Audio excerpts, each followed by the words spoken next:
We're live. We are here in the loading bar. This is Wierd Worlds. Welcome to Wierd Worlds. This is a little kind of collaborative live stream that we've put together to get all of these wonderful people who make interesting games together and to show them off. We've all been at EGX for the last few days. Yeah, still got the badge. Victoria has been busily showing off Olden Games, which is a game of ours. So you're on the Samayapa's channel. You're hopefully aware of us as a game studio. We make a game called Off-Grid, which is a hacking game. Yep.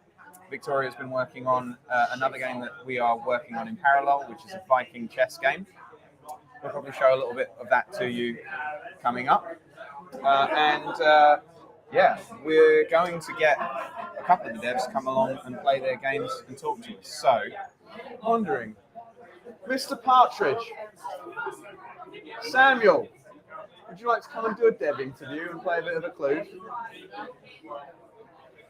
So, the first game that we're going to play is a Clue. We're going to get Victoria back to play maybe a little bit of Olden Games with us after that. Sure. You up for that? Yeah, sure.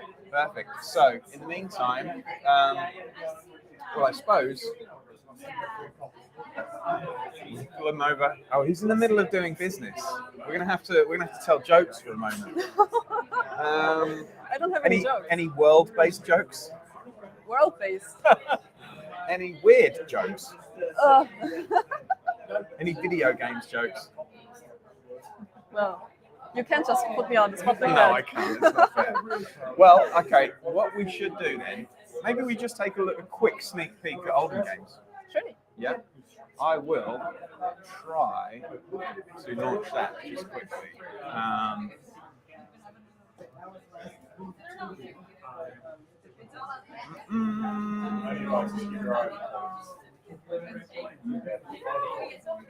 So, all being well,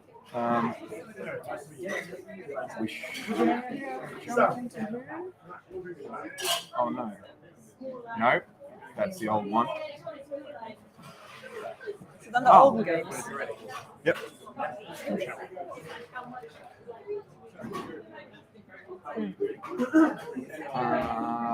Okay. Well, I think actually, if Sam is available now, yeah, of course. if you go and jump and grab him, get him to mic up, we'll put a clue on. And Sam then I'll is the get one you back. in the Yellow cat. In the yellow cat. Okay. Yeah, and then once we've done that, can you go onto the Samayapa's YouTube and check that it's actually streaming? Yeah, sure. Amazing. Perfect. It was a pleasure.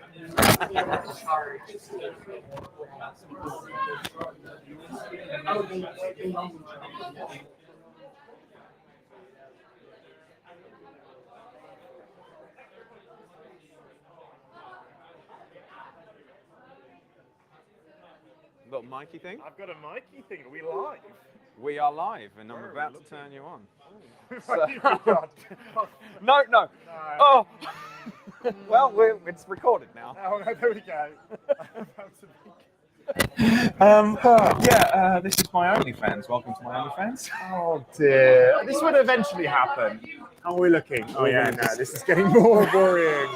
Can you help me, please? Is that the camera? That's the camera. Okay, someone call protective services. Hey. Well, yes? Do you want me to touch you as well? yeah, please, touch me up. Oh, sure. Great. Yeah, No worries. I'll turn you on, you touch me up. But you wanted to have in full screen I guess, do we want to see Sam full screen? Everyone wants to see Sam full screen. Oh, it's not good. Oh dear. When did I get old? I don't know. When did we get old? We got old in the last 10 years. Old. Honestly, It's what what happened making to games us? does to you, by the way. Like anyone who is looking to become a game developer, just look at these faces and change your Yeah, mind. this is it. I'm 14 years old today. 14. 14. Yeah, look at me. Yeah. Look what games do to a Started person. making games when he was 4. That's really how you have to start these days. Yeah. Sorry, we're having a Hope serious so. conversation. Anyway, Hey, what are we here to talk about? What have you been making? I've been making a Clue. Yeah. Yeah. The Clue is. It's a video game. Video That's game? a silly thing to say. This is. Oh, hello. Let's get this rid of is that. what we want. A Clued is a difficult game and unlike normal solitaire. So, a Clued is horror solitaire. is the best way of describing it. It is a game that's all about figuring out rules. It's about secret systems. There's a little bit of lore, a little bit of narrative running through. I couldn't help but do it. It's a tributary game after all. And it is out right now on Steam. Nice. So people can actually pick it up and play it? They can actually pick it up and play it, Rich. They can actually Give pick it people up a and little play taster it. of it, You eh? need it's story mode, mate. Story You want mode? Story mode, yeah. That's for the best. That's for the best. Nothing personal, but yeah. I don't know. I mean, I'm terrible at games. I do need to be guided. Isn't it a thing that anyone who makes games is actually quite bad at them? Yeah, I think it's usually you start making them because you want to be better at them. Yeah, and you Just think make this is games going to help, easier. right? You think this is going to help, but it doesn't. You get worse, if anything. So there we go. Right. Have you played any solitaire, Rich? When I was 4, Okay. Okay. when I was becoming a game developer. When you were born and immediately dropped down with the Unity license. Yes. So okay, you might get the rules of this. So you know what? Do you mind if I talk you through this and have a little game? Fantastic. Okay. Let's hit start on story mode on the Magician. I think this looks good. So, is our narrative section. So, if you don't know, our background is working in narrative with Fail Better Games. We work with Inca a little bit. Done a lot of story games. Yeah. So we have this running story, and the story in a clue is a bit like a puzzle itself. Okay. So right now that you have just got one piece of a puzzle in here, you did something bad. I did something bad. You did. You really did. How does the game know about What did you do? What did you do, We Rich? did What better. did you do? I did one thing bad? This is totally unrealistic. I mean, the second line is terrifying in that respect. Oh, But yeah, there I we didn't go. get that far. No, you didn't do that far. No. But look, we're introducing you to the world. We're giving you a nice step in. Let's just begin and let's get playing some solitaire. We're going to turn you a solitaire player today. I'm up for it. So I hit begin. Yes. So we're going to skip the tutorial because you're far too smart for that. Let's hit the cross button in the top right and right. Okay. So if you haven't played a lot of solitaire, most people have played like Freecell or Spider. Yeah, I mean, Solitaire. I had Solitaire on my Windows 95 PC. That's our big selling point. That's really what we're aiming for, is people with Windows 95. I don't, Did you have I actually Encarta? don't still run it. Yes, Yes, I I have had Encarta. many CD-ROMs. Yeah, well, okay, with this is, encyclopedias on. if you didn't have a CD-ROM, you're not allowed to, no, I'm joking, you play this game. No. So look, basically, right, any solitaire game is about sorting cards away. Yep. You take them from the tableau on the right, and you put them into the foundation on the left. Okay. Now, Tableau. Yeah, tableau. It sounds very Foundation. fancy. I know, right? You totally knocked me off. I was in a zone. We were talking. This is, So this now is I'm good. talking. Okay. You're going to tell some jokes. I don't Anyway, want I this. have a Tableau Okay, you've got a tableau. and a I've lost foundation. the Every solitaire game will do this different. Are you allowed to drink on stream? It's alcohol-free beer, so Yes, it is, yes. Let's I'm think not through it. doing anything that wouldn't And thanks be... to Sheridan's for an infinite supply of alcohol-free beers tonight. Oh, yes, infinite. Infinite, yeah. I'm not sure infinite. Okay, so Find out. you're going to be sorting these cards at the tableau eventually into the foundations on the left. Okay. Now, two things that are different about this game, and it's based on a really ancient version of solitaire called the Beleaguered Castle. Occlude fans, you might be picking up on why it's called that. Everyone else, you'll figure it out. Rule number one, you can only move one card at a time in Occlude. Okay. Just one card. So let's, for example, move the Not 10 of all. hearts, Oh, okay. Yep. and it's always at the bottom. You Now, can only move the card from the bottom. that can go on a card that's lower or higher than it. You could put it on the 9, Okay. Like that. and you could put it on the Jack. For those who don't Oh, 'cause it's know, lower, one lower. exactly, one lower, one higher. It goes 10, Jack, Queen, and King, but that's already sorted. We'll move Yeah. on Ace to is that. one. Ace is one. Ace is one. You've looked at the foundation. Now, the foundation has two cards. I know, terrifying. You looked at the Bear with me. foundation. You looked at it. How dare you look at it? I didn't mean to. Okay, you have done. And now we're here. We'll have to talk about it. We do. Okay.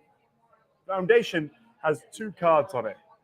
Unlike a lot of solitaire games, like you play Freecell or Spider Solitaire.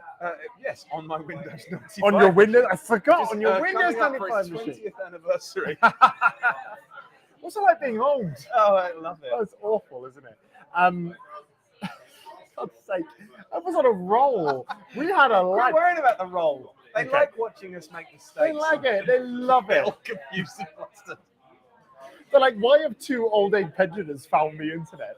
Because we can have card games on them. The nursing home has given us this card game to play, and we're going to play it. Okay, so unlike a lot of solitaire games, we've got two piles in each of our foundation.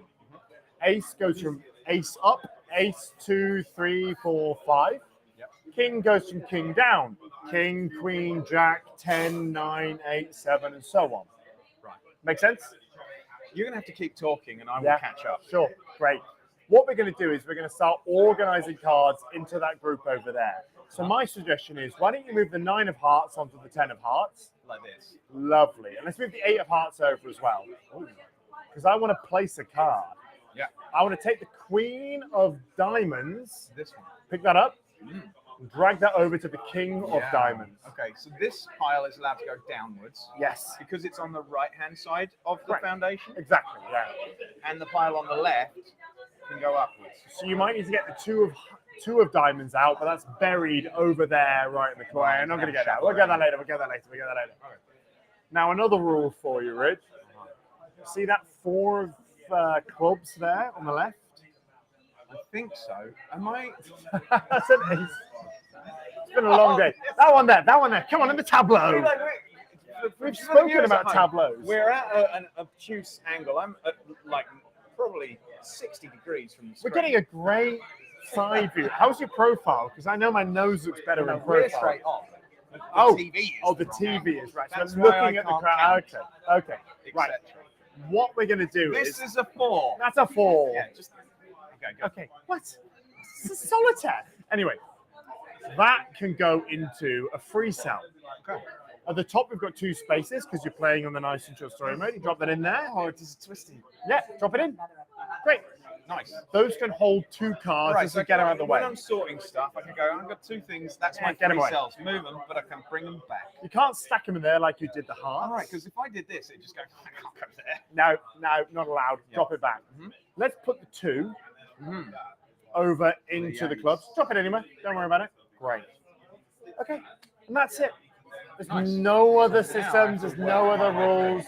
Where do you want to go next? Well, I mean, I'm just, by sorting, it's just like get rid of the stuff in the tableau. Yes. But it all has to go, Yep. all of it. Yep. So even these ones that we've sorted over here was temporary. Yes. Fundamentally, it has to get to the left. I'll say this. Pro tip for the elites, for the hardcore. Okay, so someone there. Oh, hey Rob, we're on a live stream.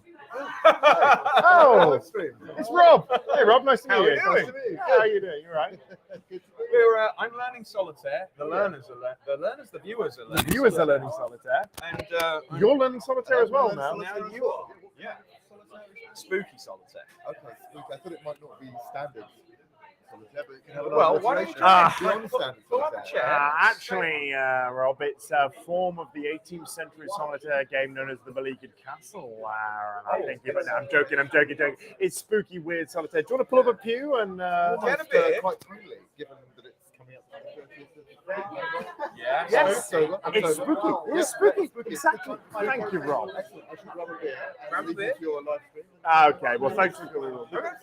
Thanks for popping in. Enjoy it. Nice to meet you, Rob. Lovely. Who was that? Rob Davis. Oh, Rob He's a Davis. Very good game developer. Is he big on? Yes. Nice. What's he done? Star Wars things. Star Wars things. He's also done a Robot Battles roguelike card deck builder thing, Nice. which was called Robot Stuff. Robot stuff. Rob gonna hate me now because it's definitely not. Right, we'll get him in. We'll do a promo run later on. Right, come on, solitaire Solitaire. time. What do we do? So look, now, let's scan through it. Oh, I see a 2 of hearts and a queen of hearts over to the right. Why? Two of Hearts is here. Queen of Hearts is Now here. you can place those because you've got the ace and the king over there. So let's get them out. Yeah, chuck that in. Yeah. Nice. Now look at this. 8, 9, 10, jack. That jack could go on the queen. Right. Let's reverse it.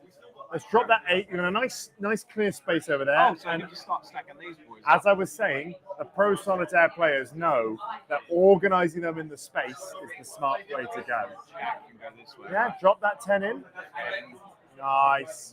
9. There we go. 8. 8. Is there a 7 somewhere? 7. Ah. This is satisfying. Oh, What's that? It's got a skull on it. It's got to do something, isn't it? Have I done something bad, or has it done something bad? you've done something bad. This isn't just solitaire. There are secret rules running in all of our games. We have 31 rituals, different puzzles for you to play, and each of them has their own secret rules. You've got to figure out what they are as you play. This isn't a game to be played quickly. Just throw cards down. This is about You can't just get observation. obsessed with incrementing numbers because you could wake up something quite dead. I mean, look, you have to play the storyline to find that out. But for the moment, let's just keep playing. Let's just ignore that Just be cursed. and let's keep going. We can do this Just get 4 cursed. in. Yeah. We love getting cursed. Big fan of getting cursed. Uh-huh. What else are we going to put on here? So I can see, look, when I play this, because I'm not, oh, You're not a master of it. no, definitely not. Genuinely, Didn't no. just make the game. No. I make games, I'm not good at I mean, them. do I just like get carried away and just go for it? I mean, yeah, I'm not but supposed to. 'Cause I'll maybe get keep, haunted. well, just keep What is going. This is me, right? The magician. It's the ritual you chose to play I this. chose a. You didn't tell me I was choosing a ritual. Look, I don't need to put in the T's and C's what eldritch monsters you're unlocking as a part of this game, right? I don't feel that's on me, No, right? I think it's very much on you. You just lead me down that road. So let's just keep chugging this game, but let's keep an eye on the coins as we play. Right. So I've got a jack here. That's not going to help me right now. No. I've got a queen there though, but they've got to get rid of these. I see a line you could do. Tell me. So what's after Jack, before Jack in the order? 10. And what have you got on the top left there for clubs? Jack of clubs, is there a 10 of clubs on there? Oh yeah, there is. Get that in. Chuck that in, and the 9, why not? Get it all in. Nice. And I've got a 2 here. Yeah? You're off? Yeah. And then back to having a think again. You can take the 6 out of the purgatory free cell and drop it over to the 7 over there. 6 down there. Huh? Yeah. Nice. Why don't you do me a favor and chuck the 9 up top? This one. Yeah, great. Put the 6 over to the far left. This one. Yeah, there. 7 over there. Oh, I mean, what happens if you're not going to tell me, are you? I want you to figure this out. Pick up the 7 again. What happened last time you put a card down and the coin moved? I got a sudden chill. You went outside without a correct? jacket. Yeah, you did, right? So maybe this is worth keeping an eye on. Do me a favor, over that 7, right-click your mouse, just pop it down and right-click. We're just going to mark it. That's a little stamp you could put I on. know that something happens when I fuck with this card. Exactly, Sorry for yeah. the swear Can words. you swear? It's YouTube. It's and I YouTube. marked it as not for kids. And my wife is going to tell me, oh my God, you just swore on the stream that your Oh, you little boy is did. not Your to little watch. boy. Oh, So- no. Kids, I didn't just say any naughty words, and I'm not going to say any more. Nothing happened. Moving swiftly on. Can't believe this game made you swear. Anyway, let's rethink for a bit, right? I see that. Let's look at what you could play. Can you play a 7 or move a 7? No. Either of those 7s can't go anywhere. What about the 9? Not really. The 3 could, but there's even better, a 2. Oh, right. So, Yeah, throw this here, great. go back to the 3. Nice. And then I've got a 4 down here. Yeah. I've got an 8 there that can move on to. Great. I see there's a 9 you've got on there as well. Why don't you get the 9 out? Let's get that 9 out up top. No, the 9 of diamonds. Let's get that out. Let's make some more space. Let's pile these up. Down there. Yes. Yeah. There's a 10. I mean, the thing is, I hope people enjoy. I mean, people who've watched this channel before will remember hackers playing hacking games where I played other people's hacking games, and I was awful at those too. So Look, being bad at games is part of being a game I think developer. people like watching people be bad at games. If anyone's watched my Twitch streams, they'll know I'm not good at games. And you can go on Occlude right now and watch me play this game very badly. Nice. So The Occlude Steam page. What are we going to do now? We've got this jack. The jack can't go. I think let's make some space out of that far right column. There's far too much in that. Some of these things. Yeah, 8 over there, and the 7 go on top of that over there. Oh, and it reveals a 2. Ah, Let's get the 2 out. I Let's see. go. Yeah. Good stuff. 3's still buried.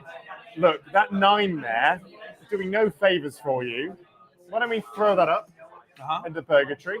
Let's get the 5 out. Just here. Oh, wait.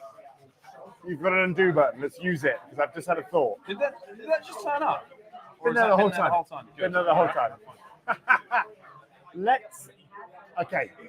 Let's get the 10 over to the right-hand space, 10 diamonds. 10 of diamonds. Yeah. Yes. Move Shut that there. in. 9 of diamonds, shut that in. Yeah. 8 of diamonds, let's I keep mean, you're going to going. keep telling me things that are going to do spooky stuff to me, aren't you? Yeah, eventually. 5 over The to 6. 6 Oh, hang on. over No. to. I could even start getting rid of some of these. Yeah, undo. I could do that. Well, you I want to can't do undo. Yeah, let's get rid of some. Just happened. But let's keep an eye on the coins as you do it. Oh, is it supposed to do that? Oh, maybe. Is this a solitaire thing or a spooky thing? Column A, column B. Column A, column B. But look, when you put a card down there earlier, you lost that coin. What coin?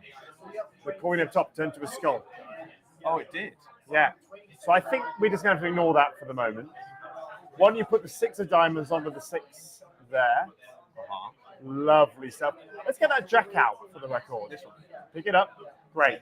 Let's reverse the order. Of these. Yeah. Flip them around. Oh, as in, like, just go throw them onto here and go this way. Yeah, but let's do it carefully this time. Oh, God. Let's think about it. Nothing happens. Hello? 9. Okay. Nothing happens. You made this quite scary. Yes. It's horror solitaire. Like, I don't know what's going to This happen is to me. what we wanted. This is the chief aim. It's not an easy, simple game. Let's pull the 4 out. Nothing happens. Right. Oh, wait. Thank you very much, Giselle. Oh, and you lost a coin. What do you mean lose? Go back. One? Undo. Pick up that 5 again. Look, you've got a 4 there. Well, that was down the whole time, was it? Yeah. Let's mark that for the moment. Oh, when you say lost, it changes. Yeah. Maybe Then it's you should wait a minute. Maybe you should mate a minute. dead. Wait a minute. Mate a minute. No, put that back. Put that back. Put that down. Put that. Mark it for the moment. Right click on it. Yeah. We're going to hold that. Let's not place that down. You want to get more coins, no more skulls, So, right? but I haven't. Am I supposed to know whether things happening to coins is good or bad at Oh, this point? no idea. No idea. I don't want to make a game that's easy to read. I want you to. But, you're making me more scared. Yes. By not knowing what's Good. going to happen. Yes. Good. How scared are you? Scale of 1 to 10. Pretty scared actually. Good. Even with a bar full of friends. It's horror solitaire. If it was fun and easy, would it be so scary? Look, you're on the right track then. You're on the right track. Let's organize all of these clubs that are everywhere. Clubs. Those are green ones. They are. Yeah. Those are green ones. Let's put the 4 down. You just put it to here. Yeah, let's get a 5 onto there. Yep. There's a 6 somewhere. Yep. There it is. Oh, Look. let's pop it down. Yeah, The you're fact that learning. I'm not really a sweary person. That's making me swear means it is scary. There we go. Right? That's what I want. That's what But I I want. don't know whether I want this to happen or not. Do you know? I do, because I'm the sort of person that like presses the button you're told not to. Let's pop it down on the 5 and see what happens. Anything? So there is a secret rule to every ritual and Occlude. What do you think this secret rule is? Something to do with cards. Oh. I need a minute longer to think. Okay. Let's keep playing. Secret rule. I mean, like, as in what's happened. Like, the secret rule is something to do with each time I move these around. Some There's of certain them. cards. Have you noticed that each of the ones you've marked that move the coins are in different suits? Yeah. And when did you lose a card last time? When did you lose a coin last time? It happened without me noticing, actually. You placed it down, Rich. You placed it I down. put it over here in the tableau. So maybe let's not do that. Not do that. Let's with try and ones that place do the coin. everything else but Any- that. Okay. So let's move the 7 over there. And no coin to move. So we won't not lose a coin. Okay. Now So let's that's safe. let's We place can the move 8. We can place the 8 on the foundation. Let's place the 7 in. But not doing the 6. I'll move the 6 away. Let's reverse that. Because that does move the coin. You can't do anything with this. You should be able to pick that up. The other way. Yeah, put that. I Put can't that. put it Put that on the 6 at the moment. Oh. Now let's drop place the 4. over there. Yeah. And let's place the 5. Uh-huh. There's nothing else you can play but the 6. What do you think will happen if you put the 6 down now? Well, will it die or will it stay? It will do something Are you scared? magical. Oh, it's fine. Not just that. Look at that coin. It's got a little diamond on it, or a star, or an epiphany. Is it an epiphany? I think you're starting to get it. I want you to be scared. I want you to be confused. Yeah. But I also want you to use your brain. Yeah. Like well, really puzzle you're over doing this. a good job of making me do that. What, being scared or use your brain? Both. Okay. Okay. Most people don't can- manage one or the other. You can place the 4 of spades. Of course I can. Let's Yeah. get that in. You can now place the 5. Let's get the 5 out. You place the jack. Yeah, of course. You place the jack. Place the 10. No coins are moving. This looks pretty good. Uh-huh. Try the 9. It's up in purgatory. Where's the 9? Oh yeah. Uh-huh. Try the 8. And let's get the 5 out from under the 3. You got to move the 3. Yeah. Always only the bottom one at a time. 4. 6. And now And I'm into magic land. looks good to me. So Looks good to basically, me. what happens is, in order to close off the suit in the tableau, we have to place the magic card last. I think you might have got it. Let's prove it. Let's do the last one. So, number 3, Number 3, number 4, 4 diamonds, and then last this one, bad boy. which picks up the coin. Ritual Let's see. complete, apart from the one that's dead. Well, your final cards were these. 3 or 4 coins there. So nothing's happened to me yet. That was the 7 you didn't place correctly. Yeah. It's okay, you get a partial success. All of our stories in the game branch from this point. If you have a complete failure, you get a different storyline. Uh-huh. If you do pretty well, you get one storyline. If you nail it, you get all of them. Right. And So it- we're progressing the story, the Yep. meta, with each round that we play. Yes. And even if we struggle or fail, it's going to progress the story. Exactly. Yes. And even better than that, that was puzzle number 1 of 31. Okay. And they get harder every time. And the story's going to shift around. Keep a on bit. going. If you unlock all 4, you get access to secret documents, clues about the game, about the wider world in there as well. You've got multiple endings in there, lots of questions, lots of open-ended questions as well. It's a big game. We're really proud of it. Great. So let me read this out to people so they get a flavour of the. I mean, they're probably reading it at home already. Yeah, go for it. It worked. The coins moved on their own. But something's wrong. Partly the thing that is wrong is that I haven't set this up properly, and every now and then we get a like windy rattle. Oh, sorry. Sorry, everyone. But something's wrong. There should be a door.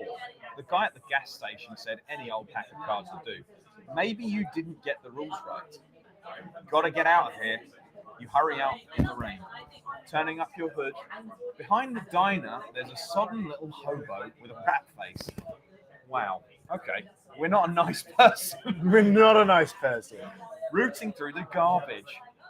That's the last living thing you'll ever see. Oh, well, we deserve that then. Yeah, well, there we go. Okay. Unmoving shapes loom out of the downpour. Wooden mannequins in raincoats. Nice, I think. Faces blank and polished.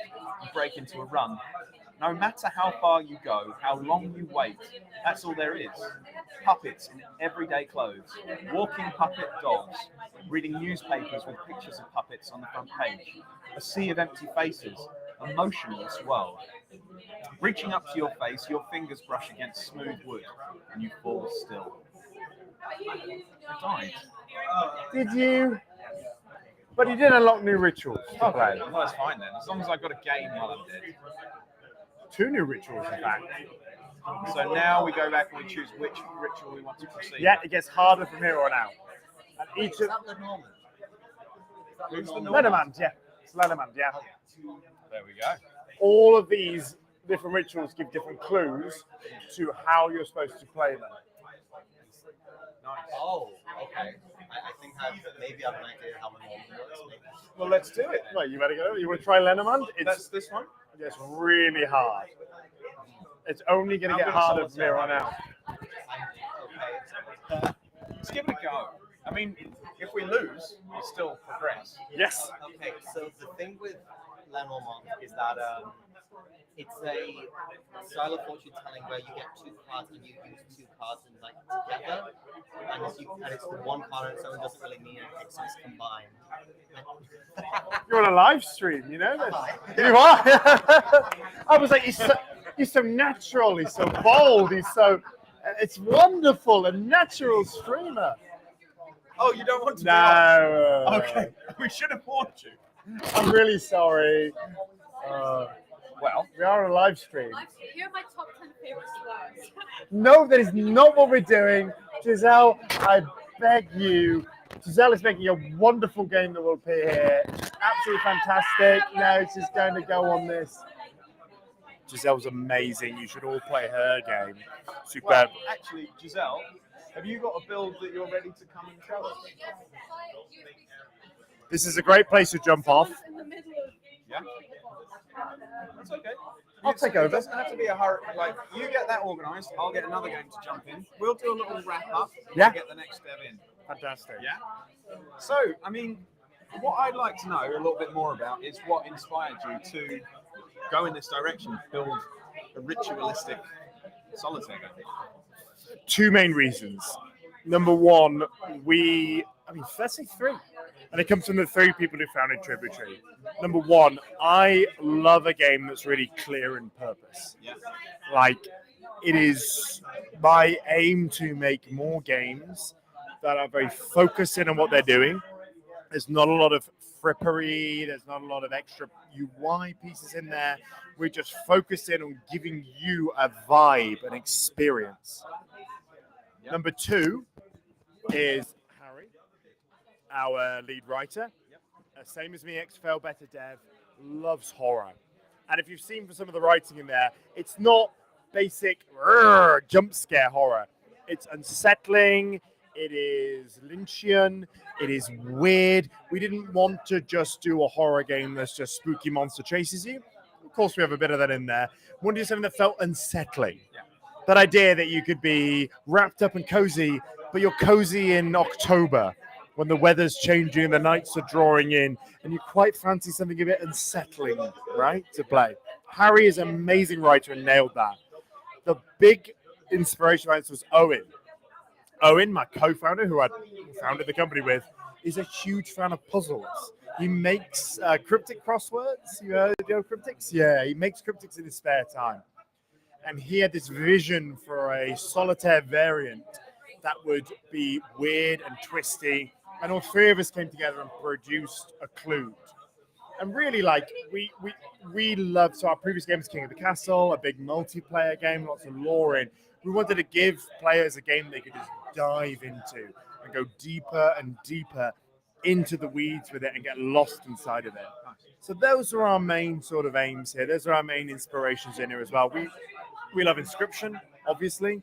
I love Balatro, not for the reasons most people do. It's because it's so focused. And frankly, I love card games.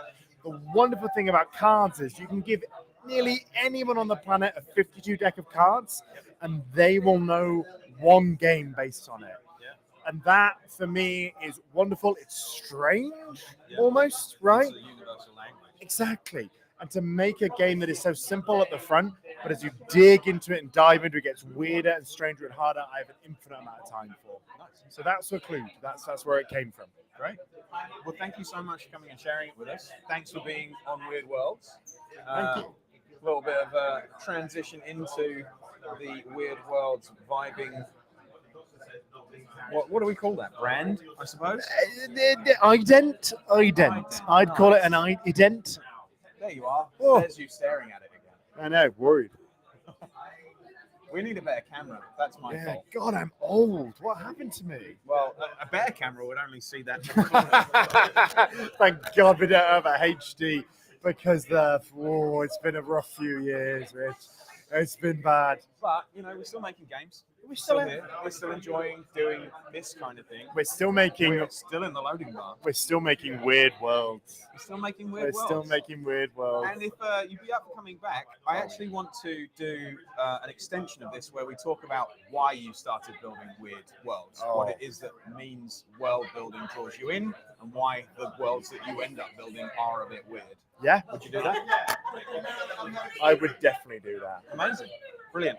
Well, I am going to just see who is available next to come and jump on with us quickly. Yeah. Giselle's just uploading a build over there. Can I step out? Yeah, you can step out. Thank you so much, everyone. Thank you, Rich. Oh, you're so good at this. The perfect compare. Thanks, everyone. We'll see you in a bit. See you in a bit. Right. If you can give me just, I guess, 20 seconds, something like that, I am going to work out who we're going to get on next. I might even see whether...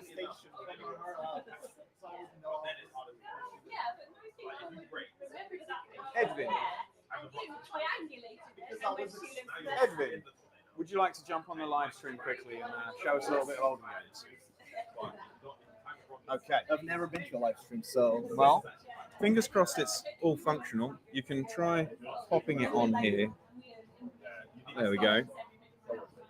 All being well, we'll be able to hear you. so do I need to listen to something? No, just me. Okay, that's great. I don't know that. If that rubs against your shirt, it'll make a nasty noise. So try and avoid it doing so. Okay, so Perfect. Thanks, Giselle. Come grab you in a moment. what do I say? Well, we're gonna just take a look at olden games. So I'm gonna get this rolling up here. If you want, you could just give a little praise of what olden games is.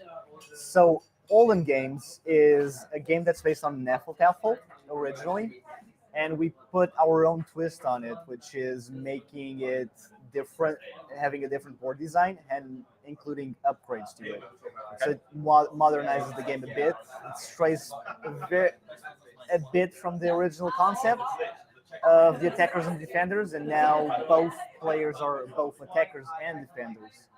So it's going to be easier now to show it when we're inside of the game. Yep. We're gonna have to move things around a little. You'll have to bear with me. Keep talking. And we can even compare it to the original one, because on olden games you can include any type of board design. We can include chess, we can include Nefeltafel, shogi, that sort of stuff. So if we go on play, so if you can click on play up there. Hang on a second. I just want to check something. Yeah. Okay. So if we click on play and then casual, Oh no! Whoops. yeah, on casual, we're gonna see on Nefeltafel. Is this the name spelled? Nefertafel. Yeah, on Nefeltafel. Nefertafel. Nefeltafel. Well, I always say Nefeltafel. Playing it local? Player versus player? Yeah, we'll it's just to show off this game, the original one. So Nefeltafel, as you said, Oh, Nefertafel. Nefeltafel. Right. This is the original one, the one that was made by the Vikings probably 1,000 years ago, where the objective isn't to take pieces in the traditional sense, it's to actually pin them against something. Okay. So, Rich, if you go use the white I'm pieces, just going to change the screen settings so that we have full screen. so if you go with the white pieces against the black pieces on the left side, Yep. we're going to be able to pin one against the wall. Oh, I'm Oh, you're playing the as black pieces. pieces. Currently. Okay, so let's use the ones on the borders and take one of the ones, yeah, right there. Cool. So we need to set up the kills initially. So if we, as the whites, we can try to take the ones on the edges. Yep. So just select one of them and take the one on the edges. So that's one way of killing the pieces, taking them against the walls. And if we use the black pieces, so I think this is the previous build without that deck fixed. Oh yeah. So if we take that piece and put it there, we can take Sandwich. that piece. So it's sandwiching the pieces. So these are the well, few of the ways that we can take pieces, like by pinning them against something. So this is Nefeltafel. So if we go on Knettafel, which is our twist on this, and the basis for olden games. So if we go on casual and then play Knettafel, Yep. which is based on the original game of And bear in mind, everyone, this is a very much work in progress build. So yeah. bugs, warts, all, and very much kind of a placeholder UIs. Yeah. So here is our own twist on it. Yep. And where we have two kings. Both kings need to go to the exit and defend against the other player. So here's what we're gonna do. So let's try to show off the upgrades that we have. So let's use the black pieces and take one of the edges. Oh, not one of those. Actually, let me play against Rich. Yeah. Let's do a match just to show off this whole game. So I'll be the black pieces. Just while hold that thought, or even talk to people. Yeah. For one moment, I'm just going to check that everything's going. Okay, so I'm just gonna pretend I'm rich. So my objective, I'm just gonna think I'm gonna originally the black pieces. So let's just try to win with both sides. So ignore the bugs, of course. We have another build. So what we can do here with the kills that we get is upgrade a piece. So in this case, we can upgrade to a Draugr with one kill, and that changes the gameplay quite a bit. Which is, instead of pinning, it takes pieces. So let's try to upgrade to a Draugr. So now we have different move types. So with this move type, we can actually take a piece instead of pinning it. But now the problem is we're on the corner. By taking that piece with the Draugr, we are on the corner. So what we need to do is actually take the Draugr. So now the Draugr is gone. And we use the wall to pin him. So Rich is back. He's going to play against me. I think he's already losing. Right. Well, this is only meant to be a sneak peek, so Yeah. we're not going to play the full game anyway. Yeah, so let's just show off the Shield Maiden next. Yep. Let's try to use one of the white pieces afterwards to show it off. So if you want, you can just set it up in a way where I can take your piece with my piece. Yep. So let's use it. Let's use this one to pin the black piece. And we're going to be upgrading to another one. Oh, your white pieces. So I'm just going to move it here. And we're going to be upgrading this piece with the 2 kills to a Bjorn skin. Now, the Bjorn skin works differently, as usual, with the upgraded pieces, where he can charge against something. Instead of pinning, he can charge. So let's just try it out. So he doesn't need to set up anything. He just needs to be going straight at something. So that's how he takes it. So it changes the dynamics. The dynamics a bit. Yeah. Nice. And finally, we only have one more piece, which is the Draugr, no, the Shield Maiden, which moves diagonally. As in chess, I think it's relative to what? Which means a bishop. So that's going to be like almost a bishop.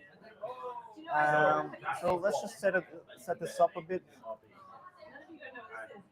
so we can have 2 kills, which is what we need to run out for an upgrade. I don't think it's lagging or what. Okay, I think it's just lagging. Okay, so we have 2 kills now. As usual, we click on a piece. Oh, the black pieces here on this ring. As usual, we click on it, and now we can upgrade to a Shield Maiden. So that's one of the upgrades. And I'm not sure if you want to show off the other upgrades in the sneak peek. Nope. Or we leave it at this. We'll leave it at that. Okay, but so you guys know, there's more stuff after this. So there's a lot of planning that you can do on a single game of Knettafel. And there's a lot yeah. more to come, right? Yeah. Like we are just in the start of kind of iterating through how these Yeah. upgrades will work, Yeah. whether there's different upgrades for different factions. Yeah. So Things like that.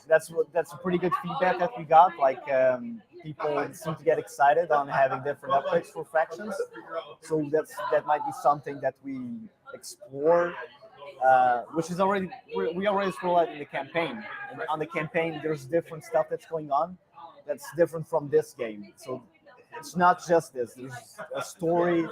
There's different objectives. There's a bunch of different things.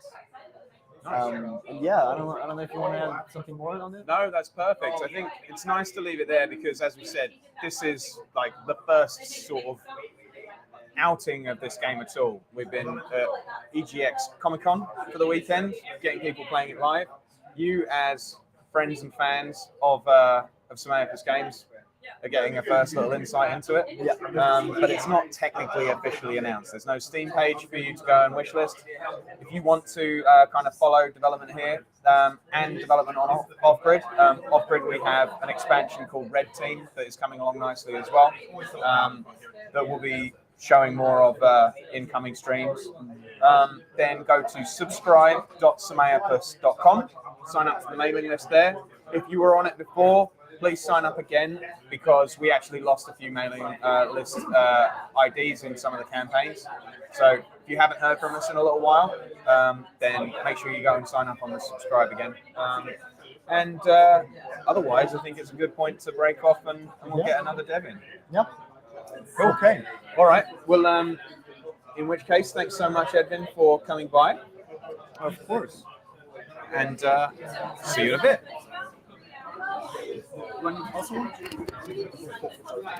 I'll get it though. Don't worry. So, I am now going to load up the next build that we want to see.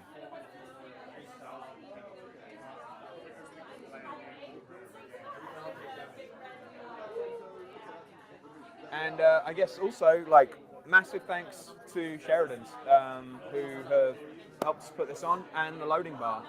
If you've not been to the loading bar before, the loading bar is like basically the premier gaming bar in London and Brighton as well. They host London Indies. We get to co-work here once a week, every Wednesday. If you are a game developer and you want to come and hang out with other game developers, then please come do it at the loading bar, Stoke Newington. Come and meet some other devs, and next time bring your builds along to Weird Worlds. So if you bear with me, I will do my best to get the next build up. Abyss. Oh, it's got a scary name as well. Let's head back here.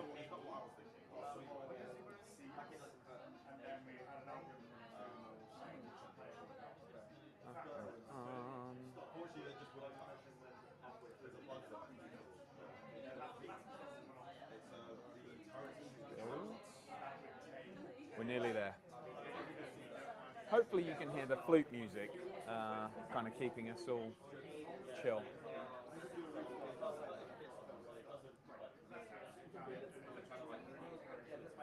Okay, we've got Abyss moved.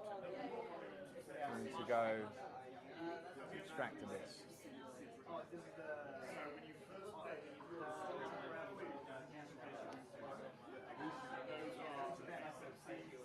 I'm going to go see, go live from your browser. Let's edit the name of this, seeing as we've been told that is the name. Add channels? No. I just want to change the name of this.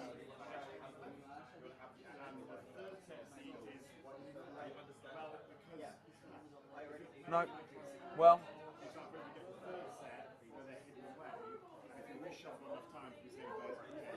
We will have to put up with the strange name of the stream for now.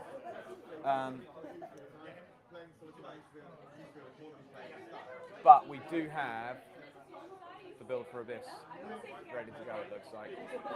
So I get that loaded and I close off Olden games, and we see whether Giselle, are you up for coming and playing some Abyss with us?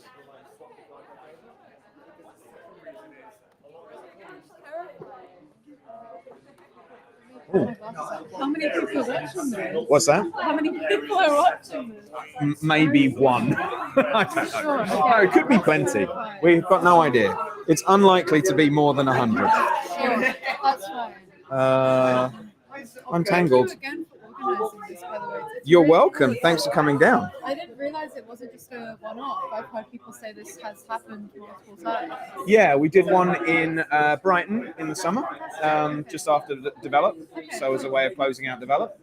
And then we did another couple actually while I was in the States towards the end of the summer. So I had friends who make games in Austin, Texas, for instance. And we went and ran one down there at a place called Pinballs, which is just so American. It's like a huge warehouse with a go-kart track, Oh my god. retro arcades and pinball machines everywhere, pool tables and a whiskey bar. Cool. Why not? Why not? So if you can take that and place it somewhere that hopefully won't rustle too much, but that we can hear you still, Pop it that there, should be good. You take that. I'm I'm gonna go and work on the audio because you hear the music to the game quite loud. So Are you showing a game that you're working on here today as well? one sec.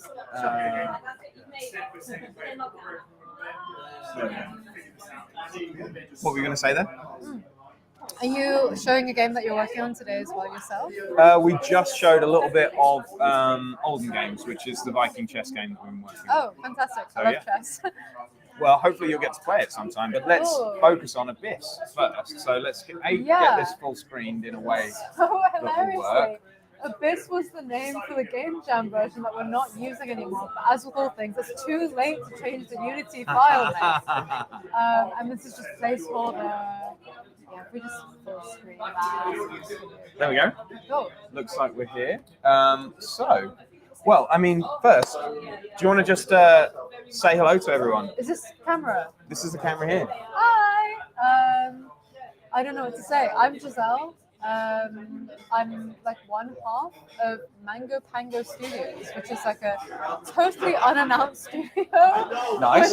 We're making this thing. It started as a 72-hour game jam, and it got some traction online, and we had some interest from players, from scary important people, and we just started making this like prototype version that is completely janky. But this is a game that is, I describe it as like a 2D platformer that's weird and mixed media. Yep. So it plays like Celeste. It's by speedrunners, for speedrunners. Okay. But you might enter a room and suddenly you're in a world made out of clay, or another room where suddenly you're in a first-person world. Okay. And that's where we're at with it at the moment. It's weird, Celeste, Mario Wonder. So am I going to be able to play it with a mouse and keyboard? Yes, just the mouse and keyboard. To make a bit of space. Yeah, I am sure. terrible at platforming games. So Oh we're no, gonna have to see okay. how this goes. It's a hard one. I think the main feedback we've had is that it's too difficult and the learning curve is horrible. Will it work with a controller or is it just mouse and keyboard? It does work with a controller, but it's mostly aim based. So the mouse is the best thing for it. You have to press E because the loading screen, I don't know what has happened with the triggers here, but Okay. the E must be pressed. My friend Jacob, who is based in Canada, we've known each other since we were literally about 6 years old. We decided to make this game jam for fun. Yep. Yeah, There we go. and we made this when we were students a year ago, and have just been kind of working on it on and off alongside actual work in industry as we go. I mostly do the art, and he mostly does the programming level design, but we work very closely together. There you go. And you follow the story of Nebby, the anglerfish. Okay. Who she's Nebby hanging up out. here? Yeah, she's got her trident. She's having a good time. I'm very passionate about marine life. Cool. So this game is kind of an excuse for me to like autistically offload Engage. all of my information about like weird, unknown deep sea life. Nice. So we can kind of wall climb by Yes. jumping and using the trident. Yes, and the trident is aim based, so you want to pay attention Ah, to the mouse. lovely. Okay. But yeah, it's much more platforming than it is Metroidvania. There are enemies that you'll find. Yep. Yeah, if you left click. Oh. Yeah, Nice. things Okay. happen. Woo. Right. Nice. Um, So for anyone that wasn't paying attention there, I followed what it told me to do on screen, which was left click, and that gives me a little kind of launching jump. It's tricky though. This game, we've had a lot of feedback about it being way too hard. And I like also, way too hard. yeah, We might not get very far, That's or we okay. might need to switch, and you might need to show us. that's okay too. My tutorial diagrams have been notoriously unclear as well throughout all of this. So I will tell you now, if you click to dash and then press space to jump, you can have like a special long jump as well. Okay. So click and then space, and you'll have a special Oh, I see. Okay. nice long So- jump. And it tells you that later, but I think Oh, we no. designed this room very poorly, unfortunately. Yeah. Well, that's game day. That's game day. My mentor is Sam Skate.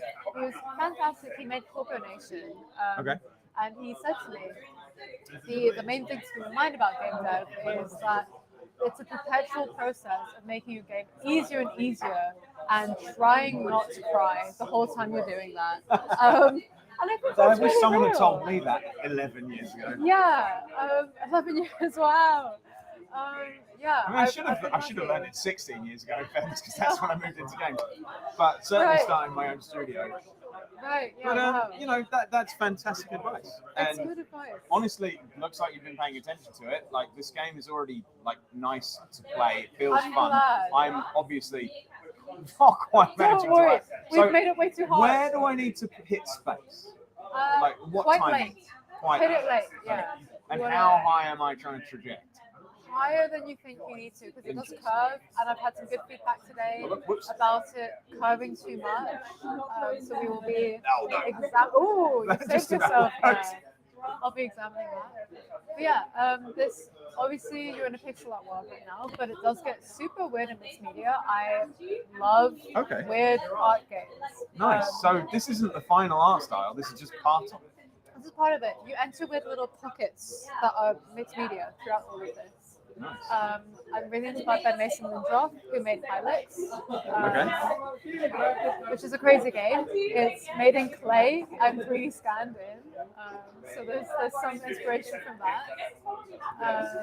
Yeah, pixel art kind of happens because game jams have to be fast. Don't get put off by how terrible I am at this. Part of this is exactly what I said with Sam, which was that I was looking at it in a sideways fashion for a start because of the camera angle that we have. Should have thought about that when setting up a live stream. It's No, like, fair, like they've got to very fair. like crank my neck around. What kind of games do you usually play? Easy ones.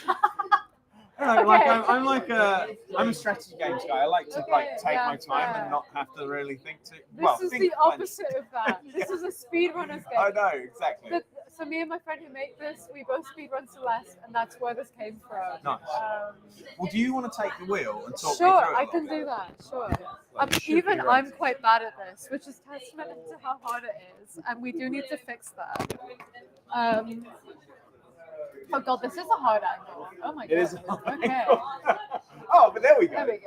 Great. So, oh my goodness, this is a challenge for me. So yeah, I really love the ocean, and there's a lot of deep sea creatures that people don't know about. So throughout this game, there's There we go. there he is. There's a bunch of like collectible guys that you can come across, and in this prototype, they're all the same. This is a cowfish, which I've got the trigger wrong on, so it's hard to collect.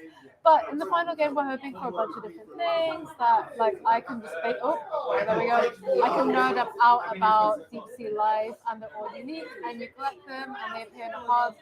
In the background here, we have a blood squid and a coelacanth. which are This two. is a perfect opportunity for you to share Yeah, this no, knowledge. I love fish. I love fish. There's a secret room down there that I will not reveal right now. We're just going to continue. Oh, there we go. I fucked Nice, up. I see. Oh, sorry. I don't know if I'm allowed to swear. I've done it a lot by mistake, so you're welcome to have at least one. Sure. Thank you. Thank you so much. That's really generous. But yeah, I love the ocean. The ocean is cool. There's a lot of things we don't know about the ocean. So often the question is like, what inspired you to make this game? We already know that that's the ocean. So what Yeah. inspired you to fall in love with the ocean? That's a really good question. And a really weird answer. I'm really into music. I'm really into music. Drum and bass soundtrack that we're listening to. There is, yes, good observation. Shout out to Dreeks, Dreeks. KS, yes. He's a chiptune breakcore artist who did the soundtrack to this. He's fantastic and he's volunteering with us just because he thinks the project is cool. And I hope to pay him soon. Here we have the first word. First word well. First word well. And yeah, anyway, It is weird. Yeah, it is weird. I'm really into like Midwestern emo and like math rock. Yes. And Favorite there's- math rock band? Oh my god, that's impossible. I have no idea. Do you like Battles? I don't. No? You don't know Battles? You have to listen to Battles. Okay, I will. But there's a really cool band called Glass Beach, and they did an album called Plastic Death, which was all. Oh my god, I'm terrible. Anyway, we're playing Pong now. Yeah. They did a really cool album called Plastic Death, which was all themed around the ocean and also gender, which was really cool. And they got me into this real interest of the ocean, which is such a roundabout way of doing it. But That if is an that, incredible story. yeah, I know. I It wasn't love like a that trip music. to the beach. No, I have No, grown it was up around the math coast my whole life, which is really fortunate. I didn't And it was realize. just meh to you. Yeah, Until you no. heard this album. But like, I didn't realize how privileged I was until I met people from, oh my god, from landlocked countries. I went to Bournemouth uni, and they were like, holy, oh my god, I've Holy never what? seen the ocean before. This is crazy. And I was like, you know what? You're so right. Actually, the ocean is so cool. So I got really into it, and because of that album and because of people from landlocked countries living in Bournemouth for the first time, I'm terrible at my own game. Sorry. No, you're doing great. And we're getting a great story while you talk, while you play as well, yeah. which is like not easy. I know, and I also played David Diver around the same time. I listened to that album for the first time. Yes, it's like Celeste meets Dave the Diver meets your passion for Weird Worlds. Yeah, Meets I've also everything ocean. exactly. Meets ocean inspired by soundtracks. Yes, music is everything. Music is love. Music is life. And it's really vibing. I mean, people yeah. at home will be able to hear the soundtrack, obviously. I And hope so. Wow. Dreeks is amazing. Dreeks. He's like the best thing about this project. He's fantastic. I think you're being humble there. The best thing about this project is the whole of it. It's I hope so. solid. Yeah, really nice So yeah, game. I'm struggling to get past the Pong. We've had a lot of people struggling to get past this today as well. Yeah. But there's a lot of weird worlds. We're basically making this game to learn how to make games. So everything is going into it. There's an FPS section. There's Going for it. there's a lot of stuff. Oh no, I thought I had it back. We're really going for it. Just having fun. You know? And so, obviously, it's in development. Do you have any sort of plans for sort of public testing, people able to play it, anything like that yet? Right now, no. We had a really scary situation where some like important people were interested in this game. Right, yeah. That And it put a lot of pressure on us, and I kind of burned out. So at the moment, we're just focusing on making what's fun to make. yeah. And I can't play this. Oh my god. Okay. So right now, there's no information on this game online. I feel like I was in a really weird situation of like we had people who were talking to us and were like, oh, they want to have the chance to announce things themselves, so we can't talk about it. Right. And now I'm like, we're not going to prioritize important people. We're going to maybe talk about it soon, maybe live. I have no idea. But we'll see what happens. So we're kind of getting, the folks watching this stream are getting kind of a little sneak peek, and it's like a Yeah. Oh, unique opportunity. yeah, it's exclusive opportunity. Awesome. Well, it's a tiny little audience, but hopefully that tiny little audience appreciates you being able to jump on here and show us It's such good a though. lovely I game. feel like tiny audience is the best. I just beat that and then I died. No. This part has been made way too hard. A suggestion we had today that I will be taking on is that the ball should get quicker every time it gets hit, so someone has to win or lose. Right, yeah, because you're kind of at the stalemate. We are at a stalemate, yes. This is a bit evil right now. Yeah, Pong is really cool. We love Pong. When we first did this bit, we had 3 levels of Pong, which was way too hard. This is already meant to be the easiest AI. Don't know what we were thinking, but this is what happens when you develop things: is you get way too good at them yourself. Yeah, you do. By you, I mean my friend Jacob, who I work with on this. And Well, what we should probably really make you terrible. do is talk to someone at a strange, obtuse angle Yeah. while having to play it. Yeah, exactly. While in a noisy bar and moderately intoxicated. Yeah. Yes. Yeah, there we go. So, Jacob, it's your turn next. Jacob in Canada, much love to him. We've known each other for literally 15 years now. I'm 23, so that's like most of my life. Yeah, he's great. We grew up playing like Pokemon together, and then got into speedrunning Celeste, and just started doing game jams. He's now working for Wargaming, and I'm working kind of on Roblox Switch, which has been interesting. But anyway, we make this to make cool, weird, small things. So that's really important. Making weird art is so important all the time. Yeah, well, I mean, what an amazing start to your making of small, weird things. Like, this is an incredible looking game. It's quite hard to believe that this is your first kind of independent thing that you made. Thank you. So, like, yeah, you're doing amazing. Ignore this empty room. Pretend this empty room isn't here. I'm just Goodbye. talking it. Yeah, and now we have not Tetris, Ooh, because Tetris is really strict with copyright. So Yeah, the blocks so don't this is fall Netflix. because this is Tetris.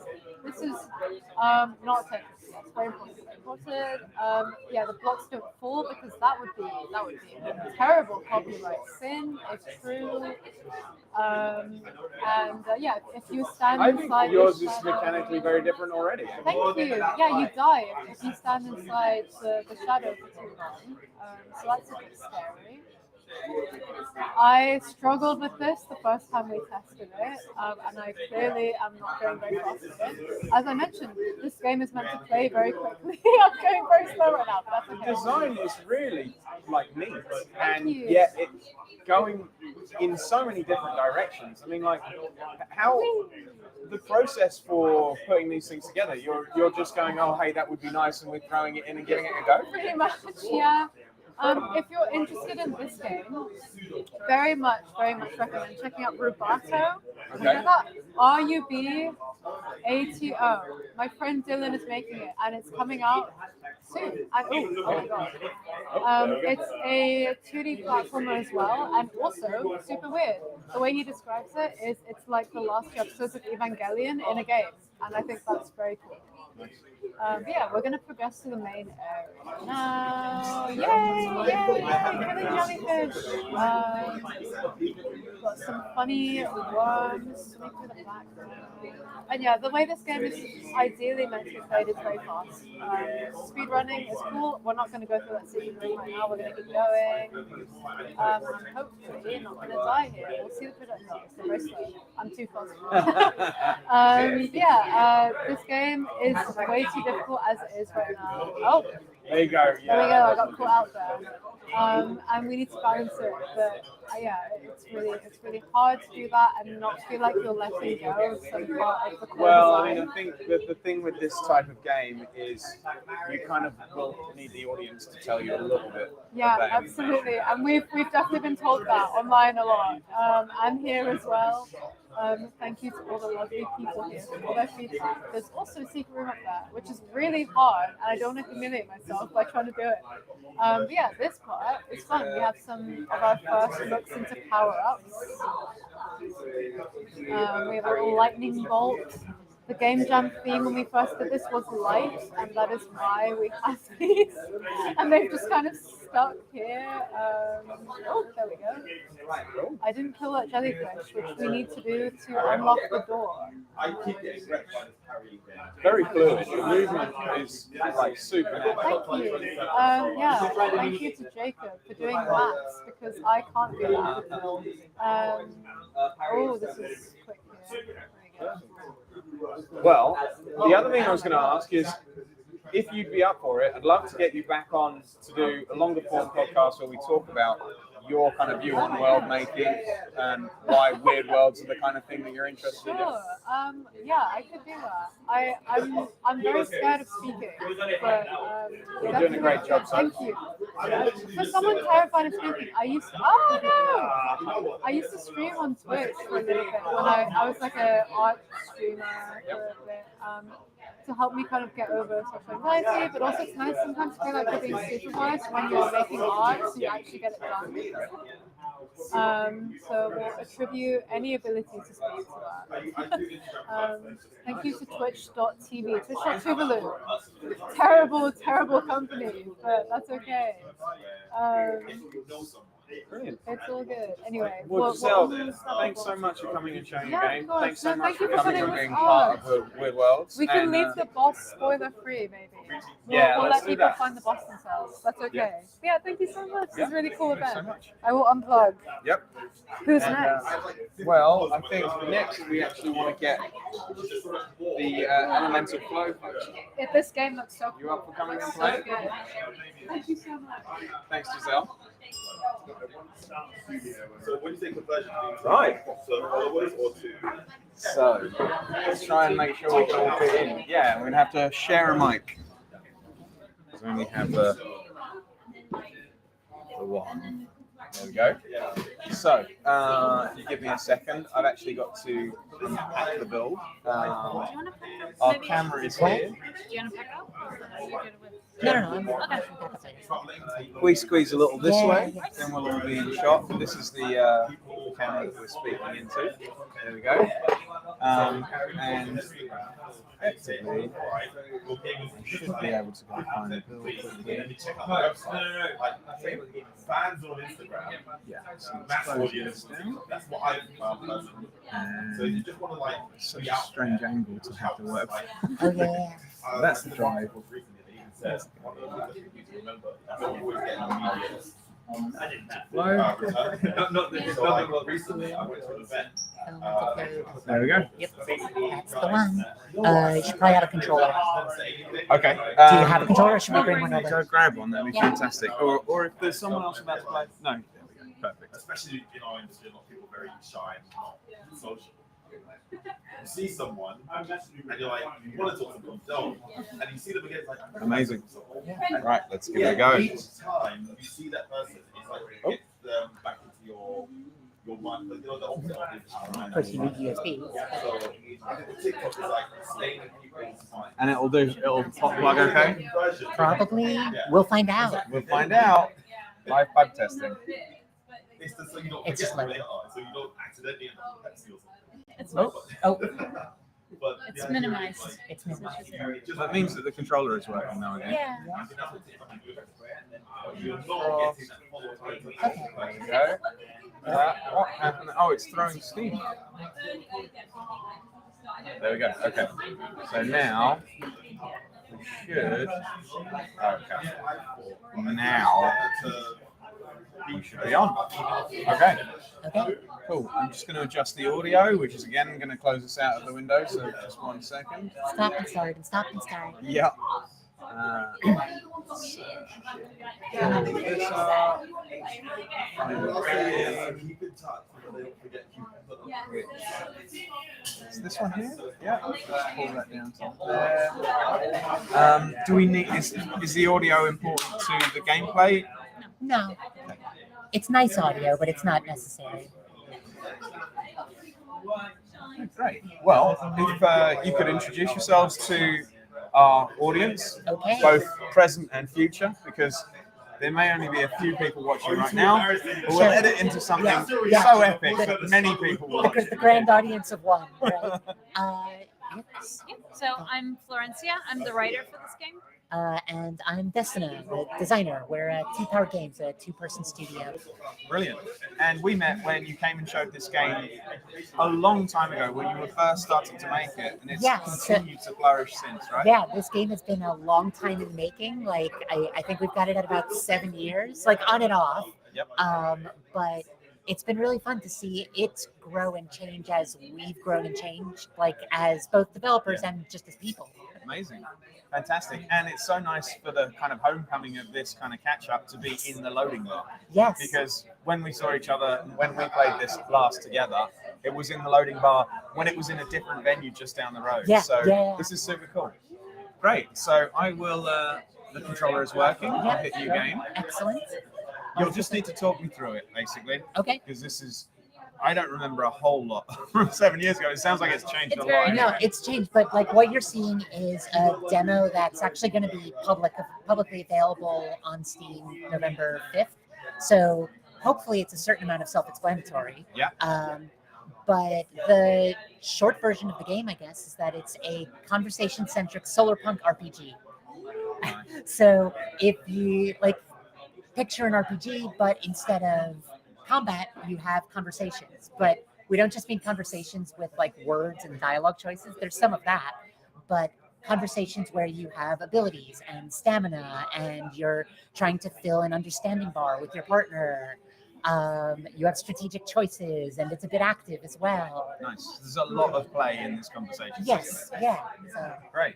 So get started. the other thing for me asking you to guide me through it is that just the nature of the noisy bar makes it harder for me to read To and really concentrate. So focus, really do yeah. hold my hand through it. If Oh, you're happy to. absolutely. Yeah, sure, of course. Great. So I mean, right what now are we we're looking just at here? we're just like so. It's a little bit in medias res. You've been thrown in. Here's your first conversation encounter. It's also you don't really have context. So Yeah, okay. we have some dialogue and go. So do You I can go just to press common it. ground? No, I just. There, now you can common ground. Oh, Yep. Hold the button. nice. Okay, I see. It's easy for you to see. More common ground. Our realities are different. So you're gonna try something else. Okay. Oh well, I understand that our realities are different. Understanding is useless when faced with real conflict. Okay.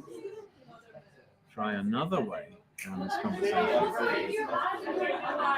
Utopias where everyone wins is fragile. This person is really not wanting to No, go they're with us a on little this bit stubborn. conversation. Yeah. No, Interesting. One person like me and all it comes crashing down. Challenge. I'm going to challenge them on this. Discord will echo across the commentaries. Jacaranda? Hakaranda. Hakaranda. Hakaranda. So one of the things here is that this is based in like an alternate present solarpunk version of Argentina, based in Buenos Aires. Okay. Yes. As you will see soon. Yeah, so we wanted to base it on where I am from, and also somewhere that doesn't get a lot of games based in it. So that's kind of a solarpunk version of Argentina is kind of the basis of the game. Amazing. Nice. Great. Doomsday. Oh dear, and I've taken damage from the Doomsday. Was I taking damage previously as well, or is that the first time? No. Okay. We've entered the locality. In 30 minutes, we'll be arriving in Jacaranda, Hakaranda. Yes. Yep. where this train terminates. So now we're going to get kind of an introduction to the setting, the characters. When I say an RPG, that's conversation centric. Like I really mean it. So like you have the encounters that are conversation, but also the way you view the world is through conversation. Like you have conversations between these characters, which we'll see now. And you also get different modes of exploring those conversations, which we'll see a bit later. So we're almost there, Clara. How are you feeling? Did you get some sleep? Oh, this is Dude, like. maybe we should Well, voice maybe- act. well, yeah, Okay, we can you, voice you act. can pick Yeah. that. I can Nikki. declare. Awesome. I'm all right. Test these volume levels. Yeah, just to make make sure we're both coming in. Nice. Yep. I'm all right. I dozed off for a bit, I think. But yeah, I'm good. Excited to finally be back. We've just our Steve page, you can check it out on Steve. Cool. So we're going to mention the sites, talk about local foods, promise Nikki some time to herself. Maybe, I mean, we're excited, right? So we're going to talk about one of the first two, I feel like. Talk about local foods. We'll try all the Hakaranda classics: empanadas, asada, dulce de leche. I know you'll be a great food tour guide. Okay. So this is one of these choices where you get to choose everything. You just kind of choose the order that you want Yeah. to check them What do you out. want to hear? Let's mention the sites. I think you'll enjoy the pedestrian streets and the coast boardwalks. We can also catch a tango chef. That sounds lovely. So let's promise Nikki some time to herself. I'll make sure you have some time to chill while we're here. That sounds great. Got a load of music to listen to and stand up to watch. But I'm also looking forward to experiencing Hakaranda with you. Before you click through, so Hakananda is underlined. You can open up the notes on that by pressing play. Nice. So this is one way in which we try to add some texture to the text. So we try to stick to the conversations, but you don't want characters who are like explaining everything to the player, but you still want people to be able to explore the setting and understand more about it. So even if you don't know Hakananda, now, I mean, so it's Doesn't a have to relatively be an exposition. You have this ability to step outside of the Yeah, story. exactly. And it's really up to the player to engage with that or not. It's all very optional. These things will pop up. But yeah, here we talk a little bit about the stuff that we've already explained. That Hakananda is a relatively large township in South America, consisting of an urban center and its surroundings. Its mission statement revolves around fast-paced innovation. And I'll hide that again and head on. Are you sure you're okay, my love? I'm not sure. It's hard to explain. That's all right. Take your time. So now we're going to enter our first actual conversation encounter. Nice. So this is conversation encounter. Succeed in the encounter. Fill the perspective part. And that's the thing at the top is filling up. Yep, exactly. I don't know how I feel about Oh, this. that's Kid. sorry. That's fine. Cool. So I can chat. Yeah. So now you have chat. Oh, and I hold it to get it to go. Yep. There we go. Every time it pulses, and this is just kind of the first ability you have. Like you unlock more abilities later as the game goes on, so you have more choice about kind of what you're going to do. But for now, we're just kind of letting things unfold. That makes sense. Yeah. So I mean, effectively, I'll end up with the 4 buttons around the D-pad that give me. different Yes, options. and not only that, but you'll have more abilities than you can fit. So you'll have some choice as to like what your approach to conversation is, like what you bring to each conversation. Nice. I'm already loving playing it on controller. I mean, this style of game is so often just a kind of more a point and click type thing, Sure. and this is just comfy. It's like really nice to pick up. It's like bold, like easy to read. Like yeah, it's very nice. I mean, so I'm like, as a designer, I'm a big fan of JRPGs, of RPGs in general. And to me, like, there's just that play feel to it. And that has to go everywhere from like what it's like to control these encounters, what it's like to experience the text. Like we thought a lot about how those things move, where they're The positioned speech in the bubbles, screen. the placement, how much text is in each of them, you know, the pacing of the text, and when you have options that aren't scrolling text, and just getting that to feel fun to go through. Yeah. Yeah, all the way down to the menus, because I strongly believe that menus are a part of the game. Yeah. So, Definitely. Well, it's all showing up. It's lovely to experience already. So I'm going to hold chat. Right, here we go. Our perspective bar is filling up. You're not chatting back much. well, we've reached a checkpoint in the conversation, so now things are going to change up a little bit. I want to be here, but I'm anxious too. Let me see if I understand. Without the explanation to see how well you get back. So cooperation. Your conversation partner can also help fill the perspective bar during encounters. You don't have to do everything on your own. You win and lose together. So think of it as a joint effort. Okay, interesting. So, although the conversation that we started demoing was an adversarial conversation, there are also these cooperative conversations that you progress through. Yeah, and in fact, all the conversation counters are on some level cooperative. You succeed and fail together. Even some of the ones that feel a little bit more like you're not on the same page. It's about kind of navigating that space and figuring out how you can connect despite those. Okay, interesting. How about this? And then like at the end of the evening, I was like, all right, one second. There's something else as well. You just fix all the bugs. All right, next day. All right, now we got version Oh, 2. something's locked in the conversation. Oh, This year. So you have chat, but you can't talk over Nikki. no. But Nikki can't fill the perspective bar because this needs to come from Clara. It's about her experience. Okay. So now that she's stopped talking, you can fill the perspective bar. Yeah. And we're done. Nice. Those are easy, simple. One's childhood home can feel heavy, The bullet's not meant to. with both good and bad feelings. God knows what happens. Next thing you know, the bullet's Nice. You reach an understanding. Clara always has Nikki's support, especially when life is messy. So one of the things that we wanted to accomplish with these encounters, there's a lot of things we wanted to accomplish with these encounters. One of them is, like I said, capture the kind of fun of, say, an RPG battle, but in some other form, representing something else, so that we could tell a different kind of story. Because in other games, like when your only verbs are hit things and walk around, that limits the stories you can tell. You have to, like, that's fine. I love those games, but you have to fill a world with monsters because you need things to hit, right?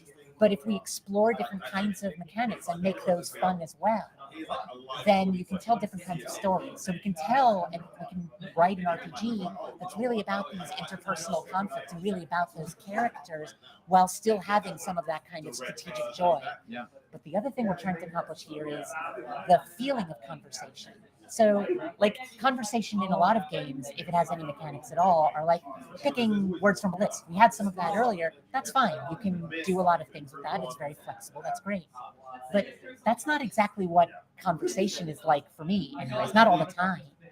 Like, so sometimes somebody says something and it hurts, and I just kind of lash out. And that doesn't really feel like I'm thinking through, like, oh, I have 3 options in this conversation. It's more just like I grab for something, or it feels like I'm juggling different intangibles, like I'm trying to protect myself, or I'm looking after somebody else because they feel like it feels like they're hurting or something.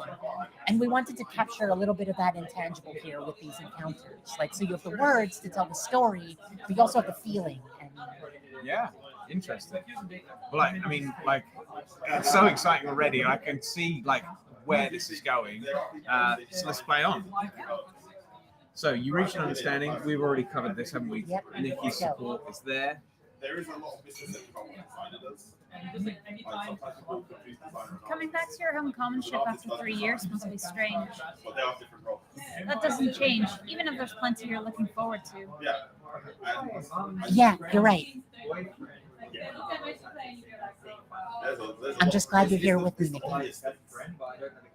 Of course, every step of the way. Thanks. I love you. I love you too. I still can't shake off this bad feeling now. This is a thought at the moment. Yep, yeah, we've got a thought bubble. Talking to Nikki helped, but I'm not sure coming home is the only thing worrying me. I just feel so adrift. So we can observe the scenery, think about our friends, listen to our Yeah, so this is one where some of this text is optional. Like, we can just move on, get ready to. Yeah, the arrow generally means this will progress the story. Yeah. Nice. Or if you want to explore the scene a bit, you can do that. So, I mean, you're allowing people to, if they want to progress through to the next stage, do so, and making it overt. Yeah, it was important to us to have, like, lots of different kinds of choices. You saw earlier that sometimes you're going to choose all of them. It's just sort of about the order that you engage with them. Here's one where these are optional and you can do them to sort of explore the setting, or you can move on. And there are choices later where you have 3 options and you get to choose one, and that's it. Nice. Great. Well, let's think about our friends quickly. Okay.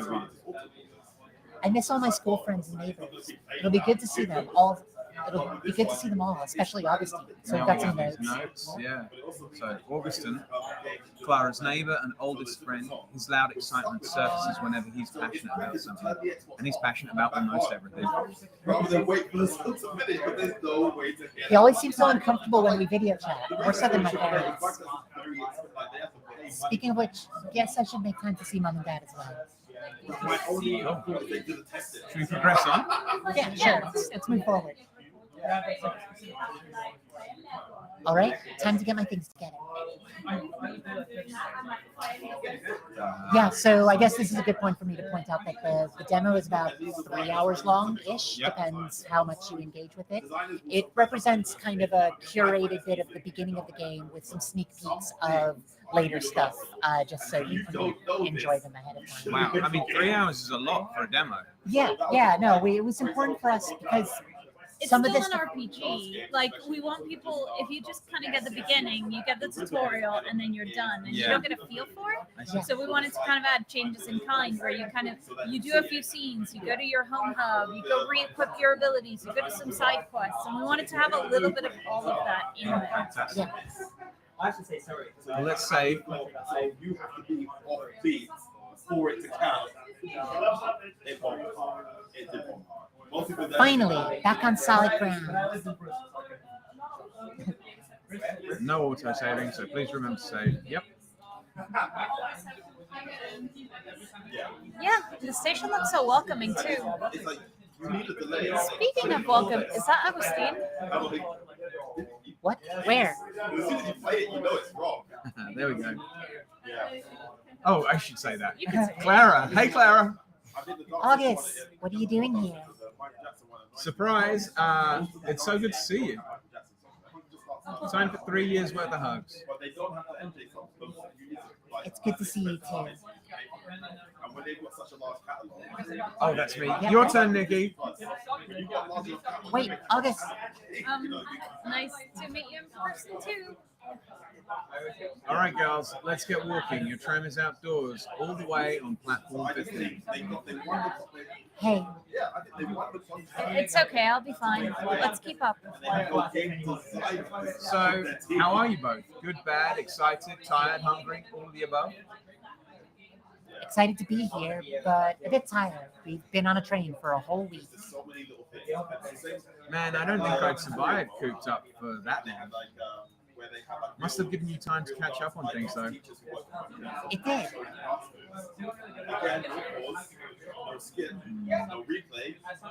So, like, if you miss something, you either start again. Let's find out about his fiance. That's going to put a cat amongst the pigeons, potentially, right? If you try this game, you know it's How's Amanda, by the way? my only excuse is no one played the game. Amanda, Clara only met Amanda briefly. Worked, and then she Civically engaged, sporty wine lover seemed like a great match for Augusta. Amazing as always, she's swamped with projects. Otherwise, she'd be here too. Give her her best in the meantime. Will do. Oh, Clara, you should wear that skirt when you see her. She'd love it. Wait, shit, did you make it yourself? I recognize that old plaid shirt. Or was it shirt Yeah, before, did I good say? eye. No, you're right. So, Is it fun? Like, you know? I finally started reading their journey. Yeah. Thanks for the rec. I'm loving it so far. I just got to the part where they find out about the brothers. no, wait until you're done. We can't talk about it properly until you've read the ending. Okay, sure. So we're going through all of these. We're gonna go through all of these. We're kind of Catching up, yeah. catching up, setting a baseline with Augustine. I wrapped up the last few things I had left in Vaults of the Soul. Oh yeah, that game. I blazed through it last week. It's really easy once you figure out the gimmick. The gimmick, but there's lots of different approaches. I know. It's just, it wasn't a very challenging game, so I sped through it. Someone started doing yoga in the food car before the breakfast tables were set up. Nice. Got some good crow poses going. No, it was more of an all-ability, gentle stretching kind of deal. I wonder if I can still do a crow pose without wobbling. Anyway, forget all that. You're finally here, in person. Yes, and I've got a million things I want to do. You're going to Bobby and Vane's concert, right? Concert? Oh, their gig at the bar. Yes. Bobby's normally so grounded, but he's been a bundle of nerves about So this. here's an opportunity to kind of sidetrack the conversation and find out more about something. So you could just continue normally, but you have this prompt in the top right to tell Nikki about Bobby and Vane. Okay. So, Let's do that. by the way, Bobby and Vane are, is it Vane? Vane, yeah. Vane are Roberto and Vanessa from school. You can tell I'm not the Spanish speaker of the pair, so I always have to ask about the pronunciation. There we go. Well, that's important to know. All right, from Las Dulces de Batata. Oh, we should find out about that. A chill rock band with Bobby on guitar, Vane on bass, August on vocals, and Clara on the keyboard. Literally the sweet potato jellies, la dulce de patata. Gender neutral version. You and Agustin used to play with them, right? Yeah, for a little while. Until our creative differences split the group apart. You're in an orchestra, right, Nikki? Think you could give them some pointers? I mean, I play the violin, but I can try. You're a star. Then it's settled. Friends, music, and drinks on the 12th. Let me double check first, August. We've got a lot going. Oh, come on. It's just a night out with friends and music. Don't be such a killjoy. I'm not a killjoy, August. You just showed up and I'm still tired Guess from. I shouldn't have come then. That's not what I meant. Ugh. What's going on? I've got a pit in my stomach all of a sudden. Hold on, Agustin. Clara, are you okay? Yeah, I need to close my eyes for a second.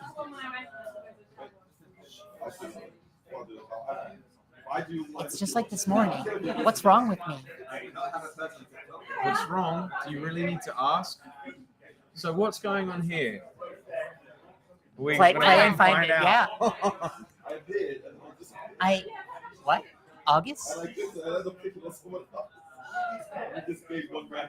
This is where the title is starting to creep into the game. Elemental Yes. flow.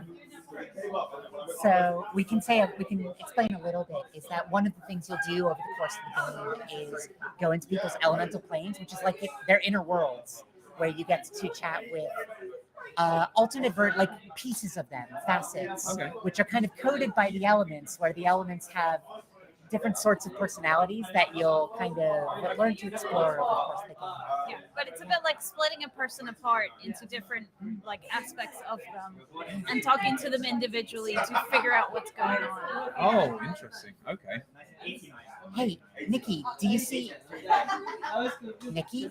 Augustine? What's going on? Where am I? Stop and listen. There's a faint murmur of people talking, of typing and rustling paper. There's a sharp smell, too. Cinnamon, cloves, and orange, or maybe grapefruit. Like a warm summer afternoon spent running around the neighborhood with August. Fine, Nikki. Nikki? Augustine? All these classrooms look the same. And despite the background noise, they're all empty. Maybe I'll find someone further ahead. Hello? Anyone? This doesn't just look the same. I've been here before. It feels like August is just around the corner, but something's holding me back. I have to break out somehow. So you've got a prompt here to use one of Clara's conversational explore abilities. Okay. So in the elemental plane, the elements manifest in different ways. And one of the things that you can do in the fire elemental plane is break through the conversation or object or Okay. push hard. In this case, you kind of have Being to. fiery. Being fiery, exactly. So you've got a prompt here. You can do it here to get out of this loop. So we'll try that. Hold on. I can feel something this way if I just push through. It's like when someone's about to walk into your room and you know it, but in reverse. Phew. Okay, I made it. Fire exploration skills. In certain places, Clara can tap on her inner fire to make her voice heard. Use it when the icon below is lit, but be warned there are a limited number of uses per scene. So we used one there. We had to. Yeah. And We have one. We have one left. Phew. Okay, I made it. Hey, August. It's you, right? Of course it's me. Look sharp, Clara. Wouldn't want anyone to notice you've been slacking off. Right. This is clearly not Augustine, but it feels like it. What is going on here? So, what do you mean I'm slacking off? You should work on your personal development. Got to stay at the top of your game. This feels like the strangest improv session. I guess I should play along? Sure, personal development. I did. That barely counts, Clara. A degree is just a piece of paper. Tell me, have you challenged yourself recently? Do you engage with life as much as you used to in Hakaranda? So this is the same one yeah, we've had same before. concept. In case you skipped it earlier. Yep. I mean, I engage with plenty of new things since living in Tallahassee. Do you? I think you're lying to yourself. What starts as letting yourself off the hook one day becomes complacency. You're not engaging with me or debating its merits. You're just mindlessly consuming. So we have an opportunity here. We could use it, but that would use your last one. So it's up to you. So, and we have to decide whether like this moment is the right time to break through the conversation. Yeah, in this case, it's not. There's not like a right or wrong choice. There. You don't know, but there might be other opportunities to use it in the future. It's like Claudia's got a store. She's got a store in her of how many objections she can make this conversation. She just can't bring herself to do more, and so you can push through here, or you can maybe save it for a later opportunity. But you're not going to get snuck or anything. So it's Okay. just what you prefer. Yeah, so it's just kind of personal preference. Well, let's push through Okay, go for it. just to kind of keep things moving. Yeah. Hold on. Challenging and pushing oneself can mean lots of different things. Since you brought up media, let's talk about that. You and I have different tastes, even if they overlap. You're just using that as No, listen. When we choose what to engage with, we decide it's worth our time and attention. Then if we get together and talk, we can share what we've learned. you found a new reflection, choosing meaning. If you don't know what this means, don't worry. We unlock it. So when you choose to use the explore abilities, you have the opportunity to unlock new things that you'll get to use in other places in the game. Because you haven't gotten there yet, you don't really know what this does. But this is some of the merits of like using the explore in one place rather than another. It's a little bit like going down the dead ends in a dungeon and finding the treasure chests. Important to this is that at a later point in the game, all the conversations become replayable. So you can go back and you can try different things and unlock different stuff. Right. Okay, nice. There we go. Yep. Phew. Challenging August like that tired me out. I'm still not convinced you're properly taking things in. So tell me, what am I doing wrong?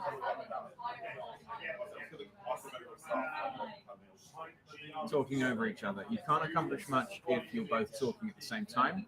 Makes sense, right?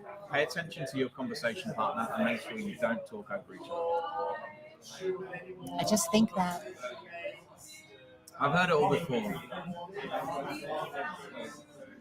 So we're gonna hold chat. Oh, okay, right. We're waiting for them. now he's done, so he probably Yep. So interrupting. However, there is a time and place for interruptions. Dotted speech bubbles can be interrupted if you use a talking ability of your own, while solid speech bubbles interrupt you. Okay. So you can see kind Yeah. of the dashed or solid. So far, everybody's been using solid bubbles, so you couldn't interrupt them. You saw if you tried to use chat, it just kind of got talked over, Yep. got canceled out. Okay. Now, when we see this opportunity, we can. Being interrupted is rarely a pleasant feeling. Your partner may change their approach, or there may be other consequences the more you interrupt. So use with care. Yeah, so just because you can interrupt doesn't mean you always want to, but sometimes you'll need to. Okay. It's not such a big deal anyway. Lighten up. I can't let us go off topic. So now we're in a situation where We can break into that. yeah, August's side is locked, so he can't add to the perspective in this case. It has to come from you. So you interrupt so that you can. Yep. Now you can Keep go. going. Yep.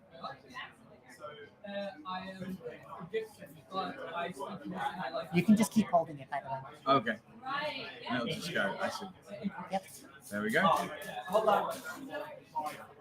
Maybe I'm getting through to August. We've reached an understanding. Maybe now August will listen. I see the world differently, August.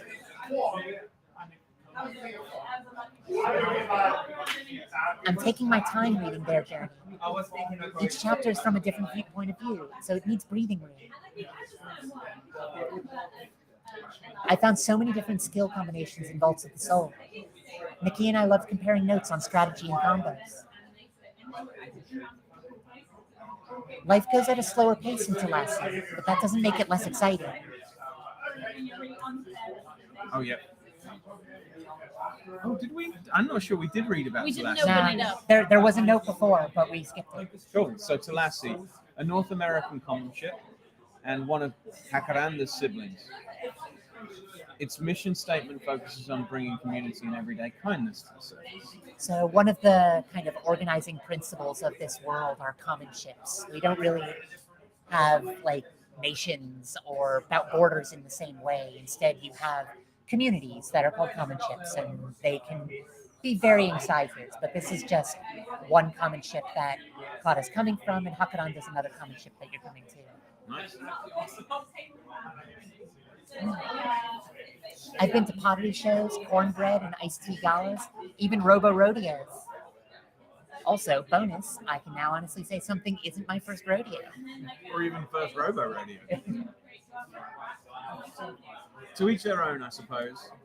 Still, I can't give you a pass on PDEV. PDEV? You'll have to talk to the manager. The manager? Yep. If you keep going, it's the 7th office to your left. Keep it short, though. The higher-ups are always busy. I haven't heard Augustine talk like that, but it's kind of in character. So, is this what's on his mind? Or what I think is on his mind? Or am I... Never mind. I should just do what I can for now. So we're conscious of the fact that, like, our character is conscious of the fact that they are kind of talking to their opinion of their friend or their kind of... Well, they're not sure. That's one of the intrigues of the game, is you don't know where this is coming from. Are you, in fact, seeing their kind of inner world?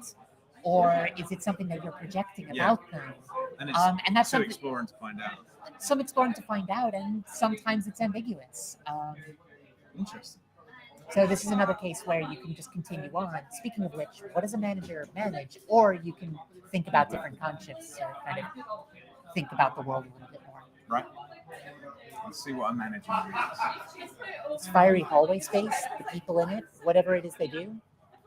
So now you've gone far enough that that disappears. Yeah, That, so that we prompt lost that goes away. opportunity. Yes, exactly. Guess I'll find out soon. There we go. Are you the manager? For now, thanks for coming to gloat about my imminent demise before ousting me. Okay, even I know no one can walk up to a manager and just oust them. Then again, everything's on fire, so who knows? You're proposing a corporate takeover. I would appreciate your honesty at this stage. So in these choices, one of the choices would have cost you a fire, but because you don't have it, you can't just push back. Right. Well, I mean, we don't quite know where we are. I don't think we're after a corporate takeover, right? So we should just say straight away that's not our goal. Go for it. I'm not trying to take your place if that's what you mean. Too right. You're not fit to lead this company. You come back from another common ship, head full of new ideas and ways of seeing the world. You might think your broader perspective makes you a better candidate, but I'll show you my ideas, born and raised in Hakaranda, are just as good as yours. Wait, this isn't a contest. There we go. Okay. Now that Clara has stamina, you can lose encounters. Sorry, if Clara's stamina drops to 0, the encounter will end in failure.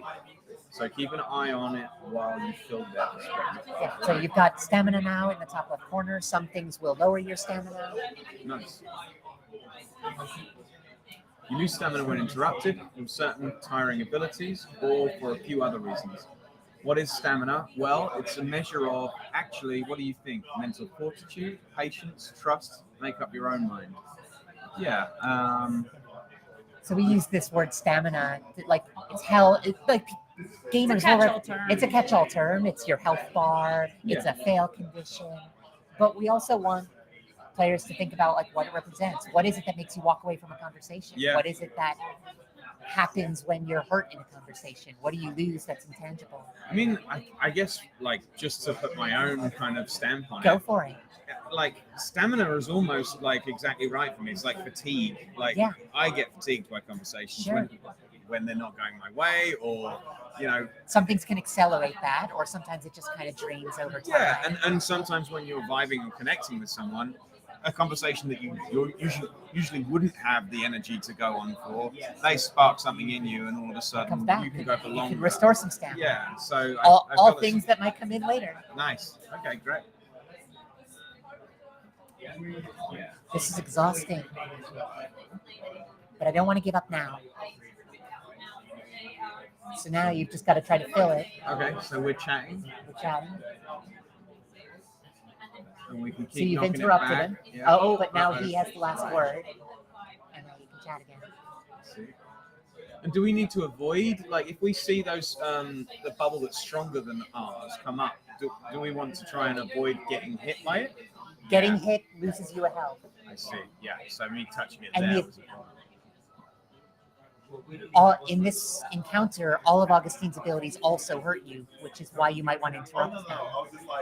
But then he has the last word anyways. He doesn't like being interrupted. Right. Feel free to keep holding as well. Just Well, I'm just get through afraid it. to kind of hold on for No, I too understand, long, I understand. like there. Yeah. Yeah. But now you're down to 2 stamina, so you've got to go for it. You go. You got to go for it. Okay. Yeah, I'm hoping that will be here. Oh. All right. Yeah. This is too much. How do I hear him out and look after myself? Interesting. About to reach an understanding. Why is talking things out so hard sometimes? So even when you fail, you can retry encounters here. You can just have another go. Yep. Some of them can be quite hard right off the bat, or you kind of need to try them to learn the patterns. And the idea is that very few encounters are very long. Uh-huh. So you can always kind of go in, try things, retry, go back in. Do we necessarily need to win every encounter? Like, this was an interesting conclusion. This one you do, Yeah. like when you don't have another option, that might not always be the case. Okay, great. This is actually the menu. This is more relevant later in the game where you might fail an encounter and then want to change your setup. Yep. At the moment, we don't have any other options, so you might as well just quit out. Okay. Cool. So how do I exit or go? You can just press circle or options. Just quit out. Let's try and win this encounter, and then Exhausting. would that be a good place to round Yeah, off? sure. Yeah. Great. So this is exhausting. Oh, If no? you've got a little bit of time, a little bit further might be good. Yeah? Yeah. Okay. But I don't want to give up now. Go. Go. Chat. Go. Oh, sorry. No, it's You fine. just have to squeak out extra bits. It isn't because it's an active Yeah. game. It's about like getting Oh. comfortable. Oh, wait. There we go. You waited. Now go. And so my timing was okay there, or did I Yeah. take damage? Yeah, that was good. You're going to take damage either way, You're but gonna you want to take one less da- yeah. damage. I see. There we go. So you want to interrupt that. More, and Now, yeah. stop. Now you can go. Yeah. I see. And I can see how this actually get quite tough as you start to have these options instead of chat. You know, these various conversation abilities, which Yeah. I was not paying attention. Yeah, and it's called elemental flow because all of the abilities, except for the initial chat, are coded in the different elements. So fire, what Agustin is doing, is very straightforward and it hurts you, but it is filling up the bar a decent amount. So that's kind of the trade-off for a lot of fire. Yeah. And other elements have different trade-offs. So water, for example, is quite good at healing the other person, but hurts yourself. Yeah. Air and earth also have their own trade-offs, things like cooldowns and different things that they can do. Nice. Which you get into pretty I quickly. mean, I like a lot of this was apparent in the game when we first played it that Yeah. long ago. But it feels like it's really solidified and become quite concrete in a way that, like, you know, it's 7 years ago, so quite obviously it's going to change. But Sure. there were elements where felt like it was being grasped at, but wasn't necessarily like clearly on screen. And now it feels very, very good. It's really impressive to me. Oh, thank you so much. So you're different, Clara. Oh, sorry. No, I was just going to say, a lot of that is like iteration, both like playing with people and feedback, but also thinking about other games and what inspirations we can take. I mean, like I said, I'm a major JRPG fan. It's both trying to keep it active while having a little bit of that turn-basedness to it. Like conversations can be a bit turn-takey, having those kind of discrete pulses. A lot goes into it. Yeah, no, it's great. I mean, like, it's definitely been 7 years well spent because it's justified time. You know, like it's on screen there, and it's obvious that you've been working hard on it. So, but I can still. Sorry, I didn't read that. I can still look but I can after still be myself. myself. Yeah. You reached understanding. August seems to have cooled off somewhat. Nice. So the reason I say let's go a little bit further is because I think we're right at the end of the elemental plane, and we're going to take this back into the real world and see kind of the consequences. Right. Yeah. So it's not like I didn't consider visiting Talassi or Tres Piedras. Notes. Tres Piedras, a common ship neighboring Jacaranda, a little to the west. Its mission statement is grounded in kindness and steady growth. So you can sort of see the elements reflected a little bit in the descriptions. Tres Piedras is grounded in kindness and steady growth. Talassi has a mission statement about bringing community and everyday kindness to the surface. Right, so Water, exactly. So all the common ships, whether they intend to or not, are all a little bit elementally aligned. Okay, nice. But if I didn't stay and help the consultative co-op, nothing would get done. Oh, you might have read about that. It might come up later. That's fine. It might come up later. Have you seen how many projects get spun up, flounder, and finally collapse? It's down to us to ensure goals, volunteers, resources, and timelines match. That's really amazing, Augustine. Is it? Then why do you treat me like I've fallen behind, or I'm just retreading old ground? Do I? I'm sorry. I really don't mean to. Besides, it's not a competition.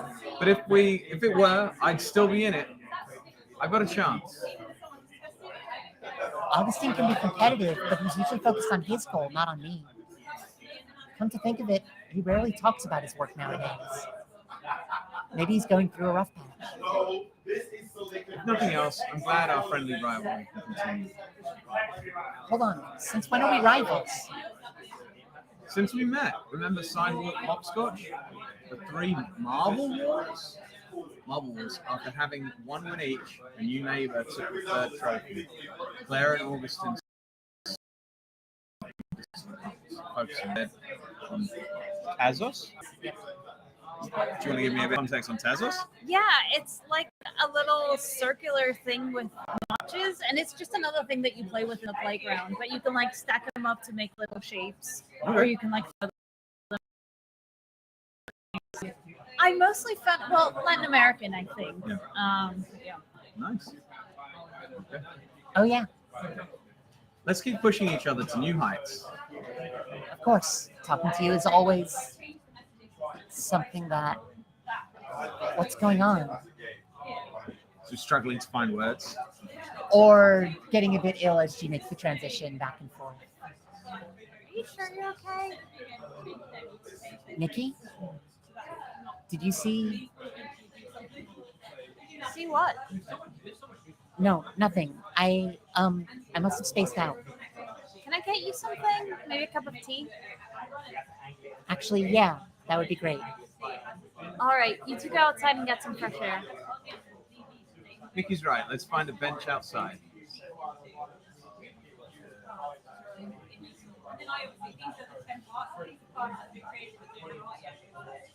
Hakaranda. It's been a while. It's probably a good place to stop. Yeah. Yeah. Yeah. Awesome. Yeah. So Well, I mean, this is looking incredible. I mean, you're Thank you so clearly been much. hard at work. It's so nice to see. It's like, I'm looking forward to playing more of it. Like, congratulations on the demo. yes, Um, yeah, November so 5th. that's It's out on like Steam. 10 days away. I'm looking Yeah, at that, sure, 9 yeah, days. Yeah. Yep. Less Yeah. than 2 weeks. And people will then be able to start diving in and like for quite in depth. I mean, we've Yes. only played maybe sort of 20 minutes or so. This is the introduction. Like Yeah. you're not even into the main section. So people have got lots to explore. Yes, absolutely. And it's amazing. I think people are going to love it. I mean, like quite clearly, I've enjoyed it. I've got goose pimples. I'm ready to play more. Fantastic. So thanks so much for coming. So much Thanks for for having bringing us. it. Yeah. And Thanks for having us. guiding me through it. And Oh, absolutely. hopefully a few No, people have it's seen great this. watching people play it. Yeah, I'm sure. I mean, like, well, it's got to be satisfying. Like, there is so much progress. There's so much. It's very digestible for such a complex set of mechanics that you are playing with as creators. This is one of the things that we learned over a long period of time. Like, I want people to be able to jump in and have all the complexity all at once, have like lots of different strategic choices and all this stuff. But what we're doing, while being familiar and relatively straightforward, is just different enough from what people are used to that you need to let it unfold over time. Yeah. This is part of the reason why we have such a long demo, is because we really wanted to let it unfold, like both the setting, the story, and those mechanics. Yeah, and get to the point where you can feel what it's going to be like in the main game, not just kind of the tutorial where you only have one ability. Amazing. Brilliant. Well, thanks again so much. Yes, thank you. And good luck. And we look forward to seeing more on the pitch. Yes, absolutely. Great. I'm going to switch back over to our card here. And thanks so much. See you in a bit. Oh, yes. Take that with you. Let's unplug that from there. There we go. Thanks so much. Right. I think we are getting close to the end. I'm going to get one more game potentially, if I can find.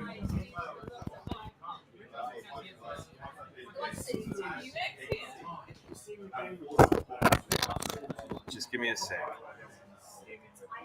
One second. Let's see.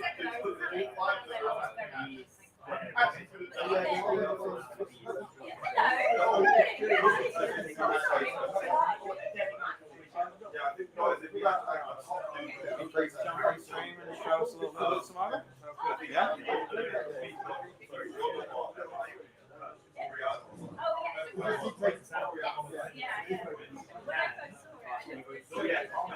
Okay. If you give me just a second, I'm going to find our last stream. This one.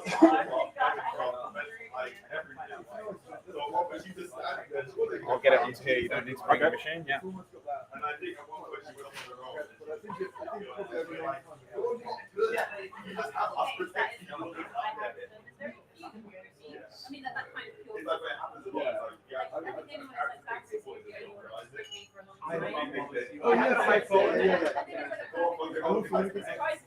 There we go. That looks correct. Yeah, come join us, Sam. Hello. Here's your mic.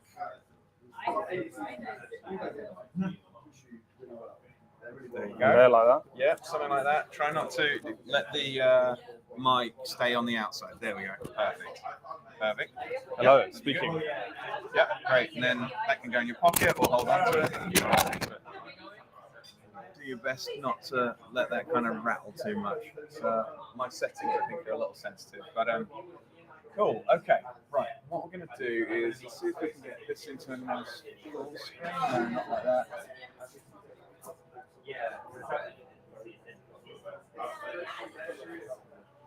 There we go. Better. Can I get rid of that bar? No. I think that's fine. Right, I'm going to disconnect, I think, so that we play just the regular. Is that me making that noise? Yeah. I'll just hold it. It's fine. I don't know why holding this is causing me.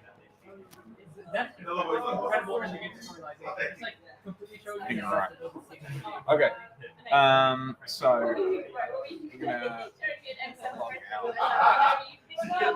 Reload. Yep, you're fine. Cool. Okay. So Sam, we're here at Weird Worlds. Yep. Weird Worlds is about people making weird things, We're definitely doing potentially with weird technologies. And in the spirit of that, we've actually got a game that has come along to show that is different technologically. It's built with a blockchain underneath. Yep. But we're just interested in looking at it purely from the game perspective, and jumping into like what inspired you and where it comes from. So yeah, let's take a little dive in. Yeah, great. So, hi everyone. I'm Sam. I work for a company called Provable Games, where we're building kind of public network-based gaming infrastructure around games. So, just about the game, this is Loot Survivor, which is a infinite procedural-based dungeon crawler. Effectively, you are an adventurer. You come across Death Mountain, and a portal where you will be exploring and coming across beasts, obstacles, and items, which are all random encounters. And every game is different, so effectively you start with some random stats, and the whole part of the game is to manage your stats effectively so that you can avoid and survive these encounters. So we can go practice for free, and what would be cool is if we picked a custom setting, which is more of a tutorial to get involved. So if you go settings, go switch to mobile client just for now while we set up the settings, and then click on the top right. Game settings. Game settings, and My settings. hopefully this should load. If you go recommended again. We've got a Weird Worlds 2 version 6. Nice. So if you There's click a set of settings for the game that you've made specifically for us. exactly, you can click view settings there, and you can actually see. So we'll go into this in more detail, but effectively, what's cool about Loot Survivor is that although there is a base version, anyone can come in and create their own custom settings on top of it. So effectively, what we're doing here is we're starting off with 3 of everything. And then when you go to your next level up, you will get a stat upgrade. But it gives you a starting base. Whereas in the original, you'll get all random stats. So effectively, you could have a game which is a bit unlucky. But for this, we'll just keep it simple. Basis to start from. Exactly, yeah. Okay. And some good weapons, some jewelry as well. We'll get more into that. So yeah, if you click play, then once this is loaded, we'll switch back to the desktop version. But yeah, this is just to show off our mobile client as well, which is... and they're very visually different, it looks like. So we've got this kind of more old school kind of vibe over here. Exactly. My internet connection may be a little slow. I'm not sure. We've not managed to We'll switch back to desktop.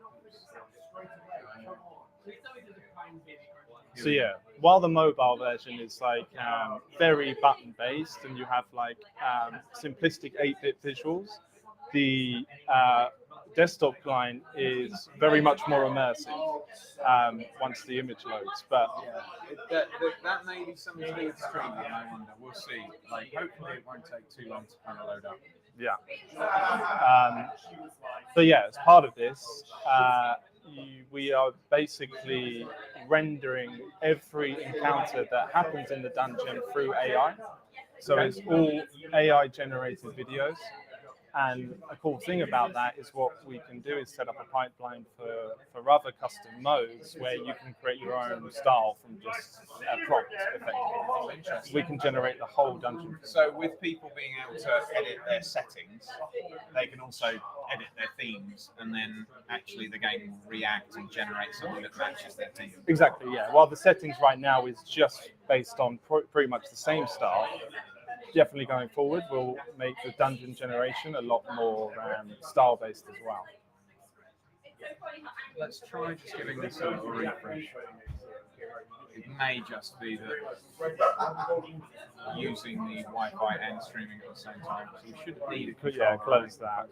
It will default probably to be on the main chain version. If you just go to lootsurvivor.io again, because you're on a custom play link right now, right, it's going to just be stuck there. Okay. So I need to get rid of that. Go back to practice for free. Go to my games, and yeah, that's the game. Oh, there we go. We've got a beast. Nice. So yeah, you're in a pretty good spot here. The starting beast is obviously an easy one, and it's just to show the kind of initial combat scene. So yeah, I'd attack this beast probably. Right. And so we know that we're going to deal 34 damage. Exactly. Yeah. To just explain a bit more about the combat system, you can see that this beast is an orc. It's a bludgeon beast, so it has metal and a bludgeon attack weapon. This is kind of like a Pokemon style combat system. So you have a magic wand, which is strong against metal. So there's 3 different types. There's bludgeon, blade, and magic. And effectively, there's like a triangular way of things being strong and weak against others. But yeah, magic is strong against metal. So okay, let's give this a go then. You got 15% chance of a critical hit as well. So you could, I'm unlucky. You could have taken that out in one, but yeah, attack again. And like, he hasn't done any damage to us. Done 7 to your foot. Oh, okay. Yeah, sorry. So you're pretty good there. So yeah, once you kill the beast, you get some gold, and the gold reflects the strength of what you're attacking. And yeah, you can check the market and see what's available. So yeah, so we've got 32 gold, and we can look at buying other gear. 100%. Oh, and so over here, these are empty slots. Yeah. And the slots are important. So whenever you're in a combat situation, the beast has a random chance of hitting every different slot, and it's even. So effectively, it has an even chance of hitting your foot versus your waist, but it's a 1 in 5 chance every time. So yeah, the probably go-to strategy here would be to look at the tier 5 armor. This is just what I would do, and try and cover as many of the slots as possible, because these are only 1 gold. Oh, okay. Even though we got 32, we want to kind of still be kind of savvy, savvy. Yeah. Spend wise. Yeah. So we need boots, so I'd buy those. We need waist, so a belt. Yeah. We need some gloves. Buy those. We need the armor. So you've covered 4 there, which is pretty good. And we need a helmet. But we need to maybe go up the next level to these T4 ones. Okay. And purchase. Sounds good. Okay. So yeah, on this game mode that we've got here, you already start with a tier 2 weapon, which is pretty good anyway. So it's just going to be about trying to rank that up as quickly as possible, because if you hover over it now, the power of it would be relatively low. And then as you gain experience from your different encounters, like avoiding obstacles and then killing beasts, everything will start ranking up and you'll become way more powerful. Okay, so it's important to basically the encounters make your items in your inventory that are equipped level up and therefore more powerful as you go. Yeah, 100%. And when you get the one item to level 15, something is going to happen where you'll effectively get a second wind, and you'll unlock special stat boosts, which will be randomly assigned across your stats. So as the game is sort of, as much as anything, is actually kind of making sure that you're managing your equipment in its upgrade kind of progress. 100%, yeah. And once you get into the more of the late game, it's going to be about trying to get those tier one armor items and putting them on and trying to match them to the same type, so that when you come across something, you're not going to have to switching out different stuff because you're going to sacrifice a turn, basically, it's going to attack you. So it's about trying to match the same type across all of your different slots as well. Okay. And the aim of our game is to get as deep into this dungeon as possible. Yes. So with this version, this kind of free custom game mode, really we're just trying out and trying to get the highest level possible. With the game mode that we have launched with, which is called Beast Mode, the whole point of the game is to try and collect these digital collectible beasts which start appearing around level 19. Okay. And so, like, that's with the different game modes, there are different objectives, effectively, that you can get out. And so, like, that's an interesting point, right? We're playing a version here where it doesn't have to touch the blockchain at all, right? This is a free version that we can play. Like, the game is still fully functional without any kind of touching of anything that is blockchain. I suppose we still get to go and do the achievements. We still get to play the game for all of what it's worth and actually experience it in full. Exactly. Yeah. And then it's just like optional. Hey, if you want to play Beast Mode to collect the beasts, you're playing this same game, but you're playing it on chain in order to unlock these digital collectibles. 100%. It's like the blockchain provides that like contextual value proposition to it. So yes, you can play for free and you get the enjoyment out of it, but let's strap the additional layer that can provide more value, where you can have tournaments recorded on chain. You can provide the collectibles, that kind of stuff. So like, it just adds that extra layer that you can compose upon and add value accrual to it. Okay. Cool. So, what do I got to do next? I discovered health. So my health has gone back up a little bit. And it says select stats down here. So I guess I'm jumping in here. What, as someone who, like, I've played this game a little bit before, but as someone who hasn't played this game, like, what do they need to look out for or do? Yeah, so a key point is that charisma is where my eyes always first go. Okay. And you want to keep your charisma at least half your adventurer level, because that will mean that the potion cost will be 1 gold. So you're pretty good for charisma right now because it's equal to your adventure level, so that's fine. Whereas my adventure level is this? Yes, so that is the sole thing that determines the difficulty of the dungeon. So as you level up, everything is going to get harder. Dexterity is where I'd go next, and I can see that you've got 3 and 3, so you've got 100% fleet chance right now, but I would probably put 1 in there just to keep it topped up, so that if you do come across something in the future, you're going to be able to get. We're going to level up fairly soon, so having that like ability to escape kind of a little bit ahead of us 100% helps. Okay, is that the only stat? 0 remaining? Yeah, it is. So now we go select. Yeah. Okay. So dexterity, we've got 23 gold left. All of our equipment is filled up. We have 23 gold. Are we trying to upgrade sooner rather than later? Like, what are we doing in terms of once this? Yes. Every time this gets offered to us, should we be thinking about getting something from it? Or? Yeah. So the key strategy that I follow is that your gold is equivalent to your health. You can think of it.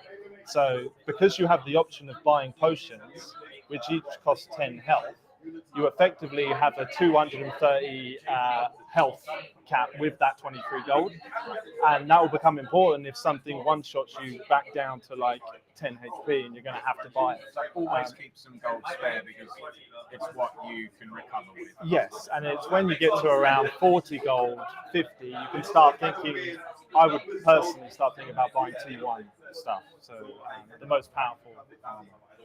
But yeah, this kind of a version where we're giving you a nice start to really try and explore it a bit more. Yep. So and try and get to level 15, as I said on the items, where things start happening. Do you need to press something different? Explorer is not doing it. I think you're discovering some gold. Discovering gold Yeah. each time. Okay.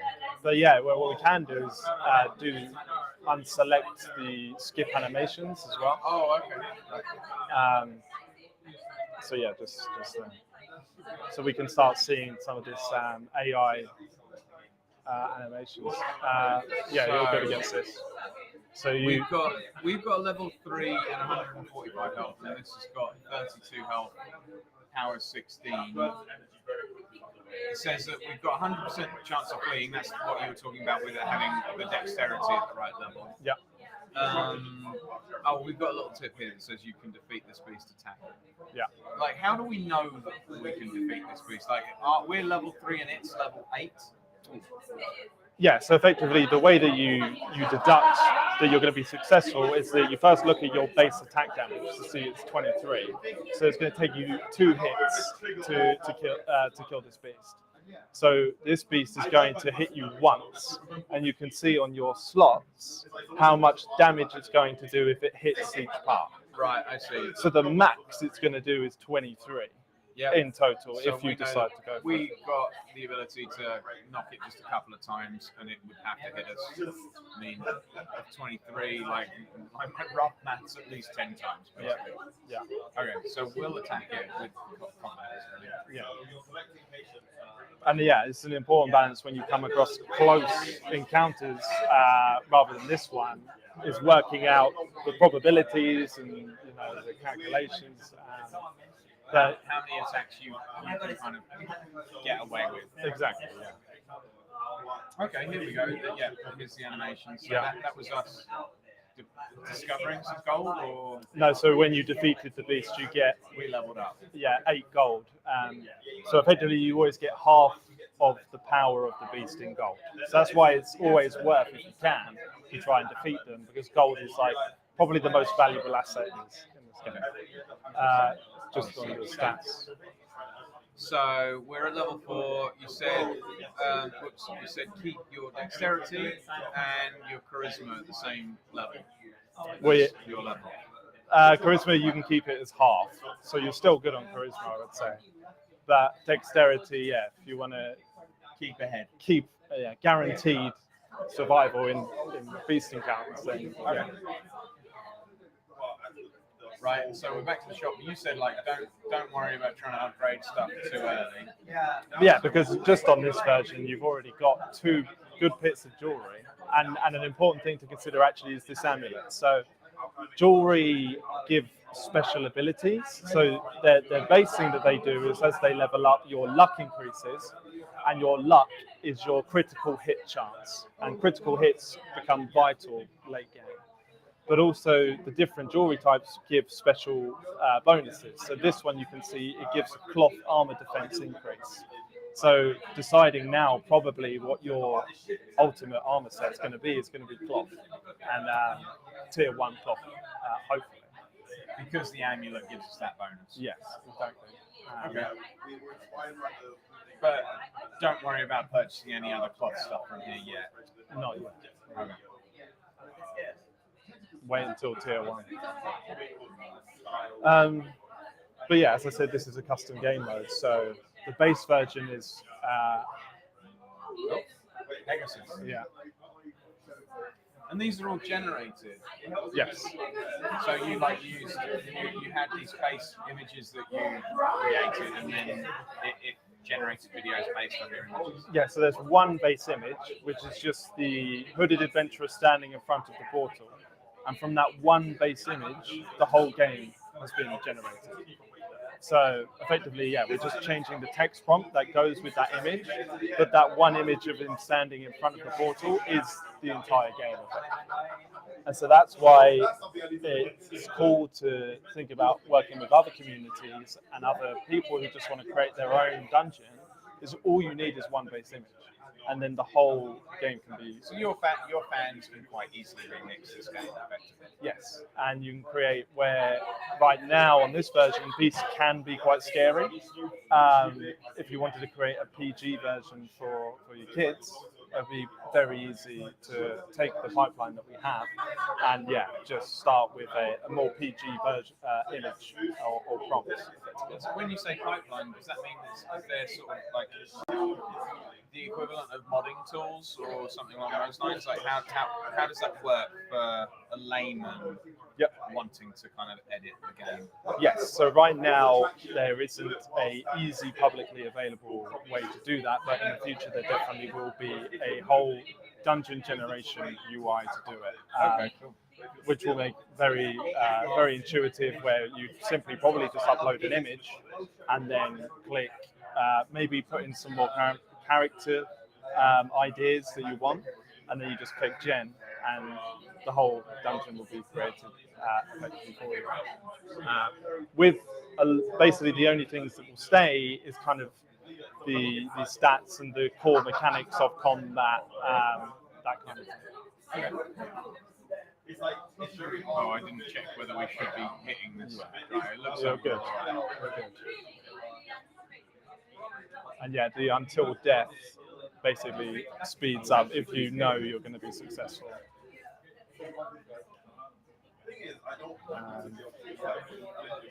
But where I was just going to say, this is just a custom version where we've made it you starting with a few more stats and some more items.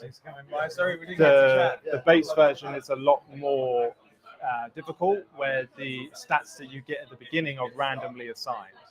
So, for example, I would hope at the beginning I can get a good share of dexterity and charisma as my starting stats.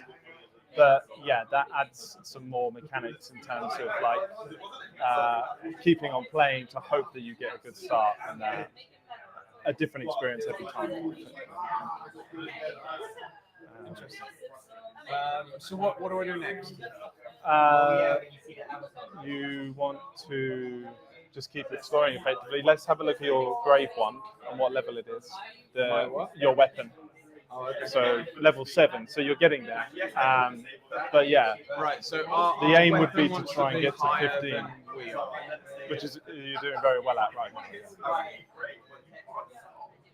So, but should I think about buying anything yet, or not worry yet? I wouldn't worry personally. So let's just keep going. And if we want to speed up the experience, we can turn the animations off. But they are, some of them are quite funny to watch.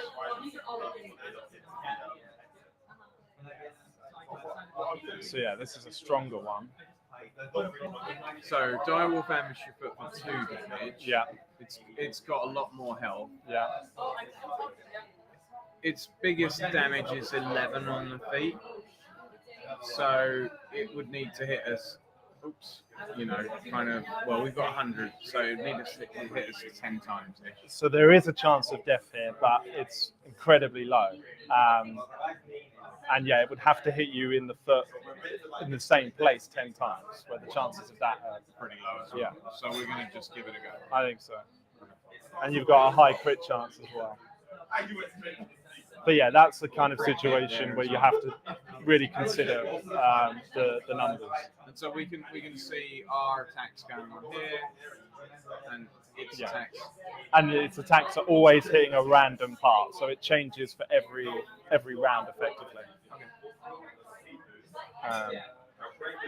And the chances of coming across a beast is 33%. Chance of coming across an obstacle, which we haven't seen much, is 33%. And then items and health potions and gold is all 33% as well. Or is the remaining 3%? The remaining, yeah. Okay. And so, but one thing that I do know is that actually, like your intellect and your wisdom, they actually affect that 33%, like the chances of actually having Not the chance of discovery, but the chance of taking a hit. okay. Against. So it's equal discovery on each of them. Yes. But those actually lower the chance of them being able to get the first hit in on you. Yeah. So that's on the wisdom specifically. When we were coming across those beasts, the beasts have a chance to ambush you, which is like an initial hit that you can't defend or flee from. And then intellect is for avoiding obstacles, where if you don't avoid an obstacle, it will do a one hit that you can't get rid of either. Okay. So yeah, I would say normally those are less important than dexterity or charisma, and then late game strength becomes pretty important. But for now, the way that you're leveling your item up is outweighs any strength like additions. So at the moment, we said that we needed our dexterity to be kind of our level or higher. Yeah. So maybe I kind of level this up. I've gone full dex so far, and then yeah, you want to top up your health with potions. Oh right, okay, yeah. So because I'm down to nearly a third of my health. Yeah. But yeah, that's where charisma comes in play, because if you didn't have if you had one charisma right now, you'd be paying 2 gold per potion. Right. Okay. So keeping your charisma up, like not just keeps the item cheap, it keeps the ability to like reinvigorate your health. Yep.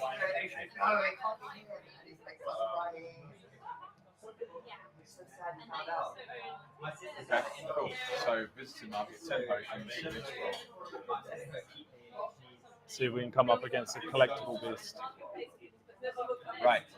And so, like, we'll see, even if we're playing this version that is completely kind of not on chain, you still kind of get to see these collectibles and encounters. Yeah. And yeah, that's kind of the key point is that, yeah, while this version is free and you can play and enjoy it, with not playing the paid version, you can't get those effectively. And, Right, so you get to see them and see what it's like to encounter them, Yeah. but you can't collect them unless you're playing the paid version. Yeah, exactly.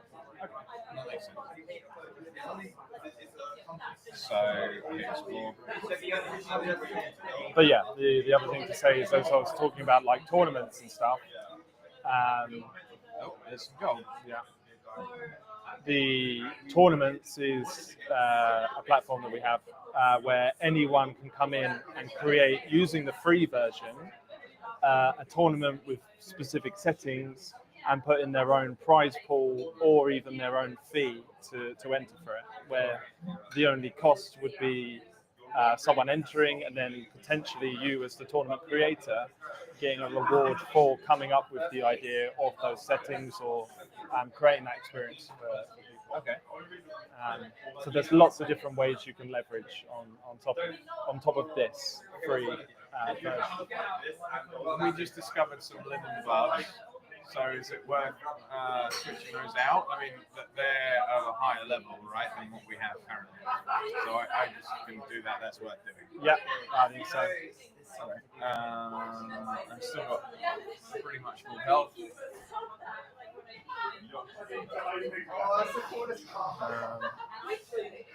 More gold. It's a bit more complicated than that. This market thing is flashing. Is that like just letting me know that it's available effectively? We still think that I'm doing fine. Yeah.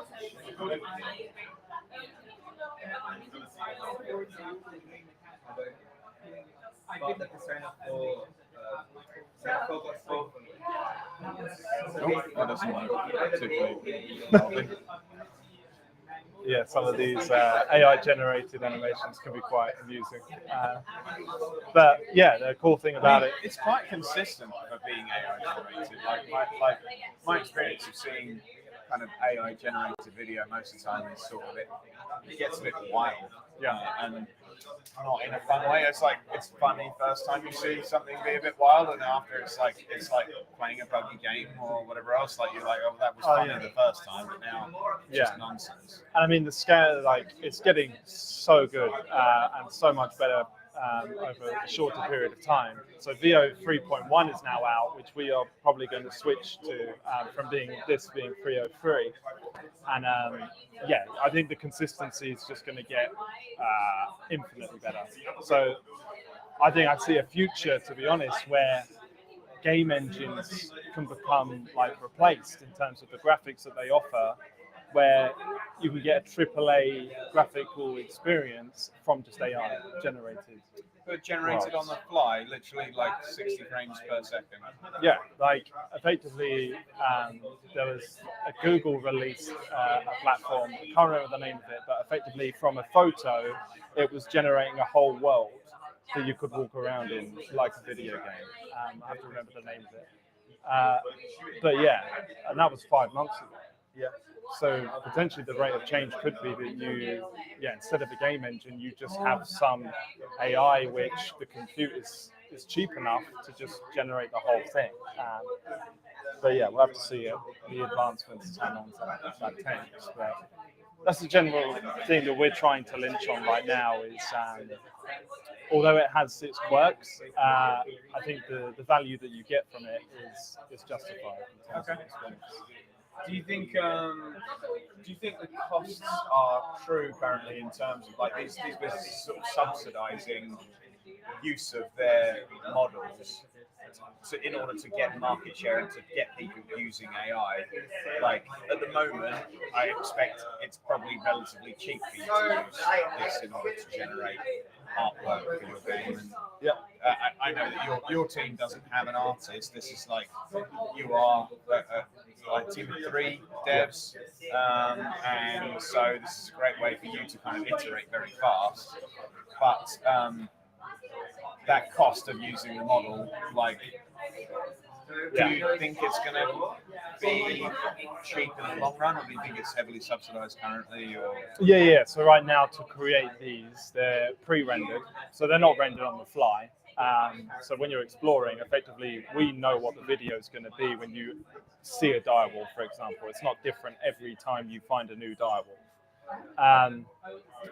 And yeah, we're paying using a subscription like the $300 a month kind of Flow Google subscription, and even that in itself is expensive. But using the API is even more. So we currently do a thing on Discord right now for players. If you play the paid version and you get to level 40, which is some feat, then we'll generate, using the API, a whole vlog-style adventure video of what happened during your run. And it's like a comedic kind of thing where your adventure is like filming yourself and coming across a Yeti and like what happens in that encounter, right? That costs us $8 a video. Right. For a 40-second video.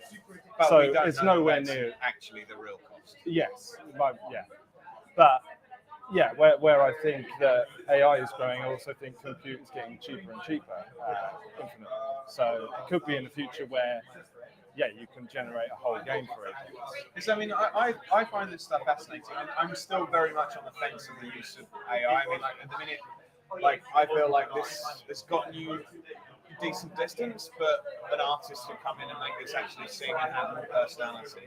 Yeah, and that's a big thing that has come back from doing this in the game event is the feedback from seeing an AI generated content isn't well receptive. No. they prefer authenticity. It feels like. Yeah, I mean, especially in the indie space, right? Like, people want to know the creators. It's as much like going and seeing your favorite band play. Yeah. And can you imagine if you go and see your favorite band play and it's a 4-piece and they just play a tape for the bass player? Yeah. You know what I mean? It's a bit like that. Yeah, yeah, You know, it's like, oh, well, where's the artist? You Yeah. know, it doesn't necessarily take away from all the other interesting things that you guys have done systematically, kind of in terms of design or how you structured the rest of it. But to me, possibly that sounds like some of the feedback you got is still missing something by having kind of AI step in and level you up. However, for you guys, you've done so much heavy lifting elsewhere that you probably couldn't have achieved this if you'd had to have gotten an artist in to get here. So this is sort of catch-22 situation that you landed, right? Yeah, 100%. There's only 3 of us. We are not designers ourselves, so we would have to get more people in the design team in. And what we've prioritized is the composability side of things, like using AI while it has its quirks and doesn't feel authentic, we can still get leaps and bounds ahead of how long it would take to get a design team in and create this whole experience themselves. Then because we have set this up now and we've used AI, we can go to other communities very easily. And instead of having to get the design team to spend months on creating a version that they would like, we can run very quickly the AI process again for them. So it's attractive in that sense, right? How quick it is, and relatively cheap. Even though we talked about like, okay, we're using a $300 a month subscription. How much would you pay a design team to do it? Do you think there's any justification for you guys cost-wise to think about whether this actually is more like a first draft for you, that you actually now that you know what you need, you could actually get an artist to come in and actually do the work rather than cut the artists out of your process entirely? Is that something that you're interested in? Oh yeah, 100%. We are not an expert in prompt engineering. So prompt engineering is one aspect where we would like ideally have someone that's much better than us at creating consistent content like this. I just don't think we would consider going back away from it. I think we have to try and stick with AI because it's just going to keep getting better. And effectively, it could be at a point where it's the same as having a design team. So maybe that's wrong of us, but it's a risk, I think, at this moment. It's an area that you want to explore technically as well. Yeah. But definitely on the prompt engineering side, that is something that I think an artist coming in would be way better than us. So being able to work out the styling, what works with AI, you still have to have skills. You're effectively an art director. It's like the artist at that point, they end up describing to and that's where it doesn't replace your design team. It just scales more what you can do. So you can spend the same amount of time working on the design, but just do it in a way that incorporates AI. And for us, we just feel that you get faster, way quicker. And leap you ahead. I mean, one of the reasons I was keen to get you guys in as part of Wierd Worlds was because you are very much kind of outside of the kind of normal scene of indie games, and so you don't have the same kind of preconceptions and limitations or kind of quibbles to some degree with kind of trying to push this stuff in that direction, right? Like, it seems to me very clearly that this technology, whether it plateaus or whether it accelerates like you think, like personally I sit on the other side of the fence and I already see it feeling quite flat and doing less and less interesting stuff for me. Like, I feel like I am learning to recognize more and more when something is AI generated than I would have before. And for me, that's almost like the tells are, it's not that they're more frequent, it's that we are kind of getting more used to that language, and therefore AI generated things, their language is actually more limited than we necessarily thought previously. That's interesting.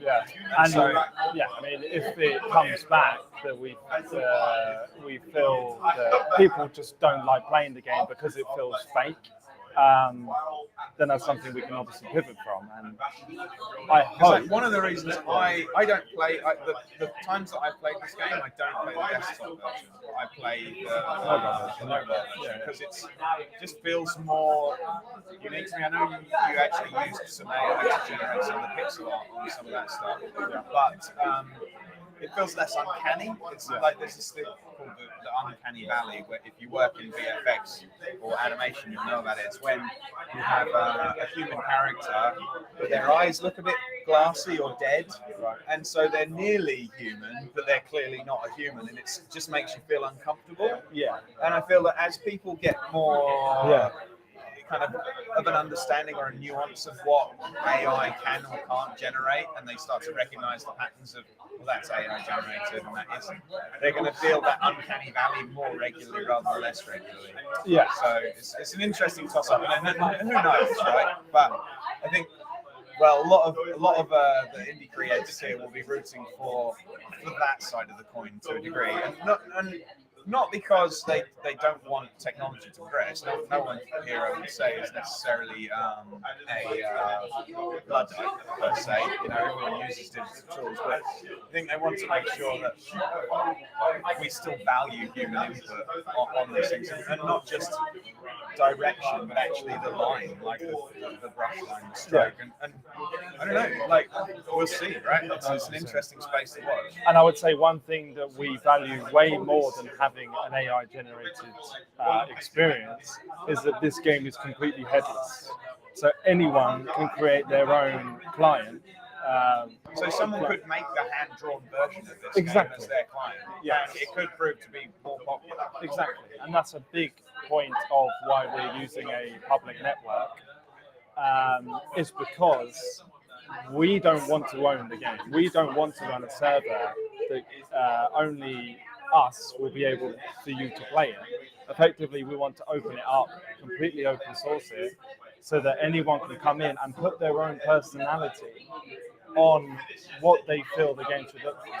And I think this is a nice place actually. I know we were going to play more of this, but this is actually a good place to wrap up. It being kind of late and us hitting on some really poignant points, because I'd like to end on this note. Like you're saying, the headless client, but like I know that as a developer.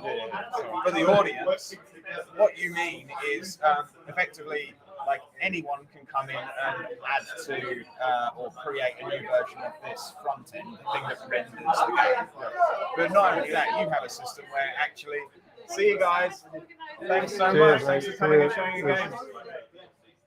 You're saying that like someone can come in and create that, yeah, sure, and you're not going to police it because you've got this decentralized system or this public network or this blockchain underneath that allows anyone to come in and replace the things because it's hosted in multiple different ways or kind of not on some central server.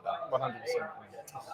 But on top of that, the thing that we haven't described is that idea of a headless client for you means that players or people who come in and change the client can actually get a share in the game's revenue if that client or that front end or that handmade, hand-painted version is more popular than your AI version. Yes, yeah. So we changed the way that worked a bit from the original Loot Survivor version, where the original Loot Survivor version was literally if you created a client, you could put in your address or your wallet where you wanted to be paid, and anyone that came through your website, you would get paid for hosting the game. We've changed that a bit, but improved it where effectively this version that we're playing right now is one dungeon version. Yep. Anyone can create their own dungeon with their own parameters and charge a fee for that experience, perhaps have a collectible at the end of it, and you can take the full rake of that fee, effectively. So they can't change your version though. So like the beast mode will always have this Yes. as the front end. I can't come in and go, yeah, but like beasts, I love collecting beasts, but I don't. You can come in with your own client. It's just there isn't a direct funding source. Right. The only funding source for Beast is that some of the fee goes towards buying back the Survivor token, which is a community shared token. So everyone that plays basically gets revenue in the game. So yeah, all people playing, they own a revenue in it, rather than being a company where we take all the revenue from people playing and that payment. Everyone owns the treasury that gets 80% of that payment. So yeah, that's beast mode. But anyone can come in and create their own dungeon Based on your dungeon, yes, if they want to. yeah, and take all of the payment or however they want to set it up. So yeah, yeah. Well, I almost feel like it would be the older versions, like feels like it's got more opportunity for the artists to come back and like champion, like taking your thing that like works really well. So sorry, you can just copy the settings. Yeah. There's nothing stopping you just doing a copy and paste. But the beasts wouldn't be in it. Yeah. They would.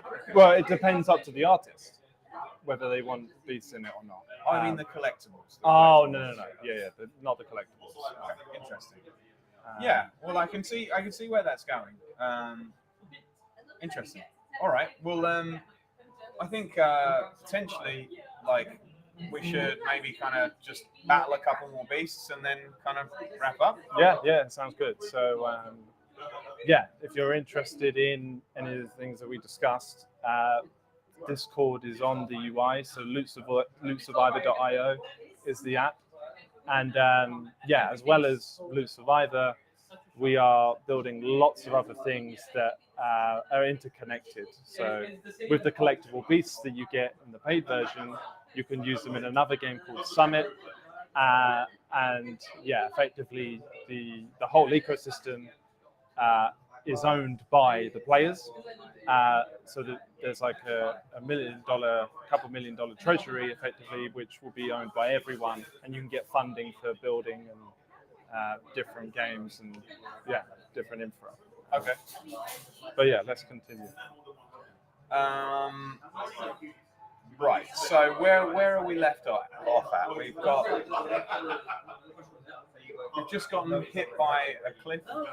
We've got to select some stats. Yeah. We're level 6 here. So your charisma's good because it's still half of your level. Dex is good. Potentially, you might want to look at boosting up your vitality a bit. Okay. So you don't get one shot by something. Have a healthy amount of, so yeah, vitality increases your max health effectively by 15 for each stat point. And then yeah, what levels are we on your weapon? That is 8. level 8. Okay. And we're level 6. Yeah, so you're doing good. We could full send it and start getting some tier 1 gear if we want that. Take some risk. Let's give it a go. We're just gonna maybe fight 2 more beasts and see where we get to. Yeah. So do we want to kind of? You've got 2 tier 1 metal pieces there, which is pretty nice to see. So you could buy both of those. And because we upgraded vitality, you can get away with spending some more gold and not having to buy potions probably later on. Okay, so we're gonna get that one. Yeah. This one. Yeah, sounds good. Yeah, purchase. You will have to make sure you equip them as well. So yeah, you can just click on them.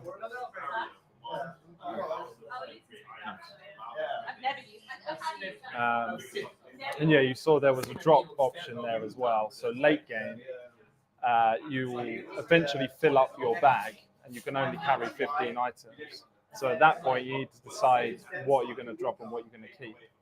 And what we haven't got to yet is the item upgrades. So when you get to level 15 on an item, you'll get special stat boosts, and you'll have to decide what stat boost you want to keep, and what you want to like try and get going forward. Okay.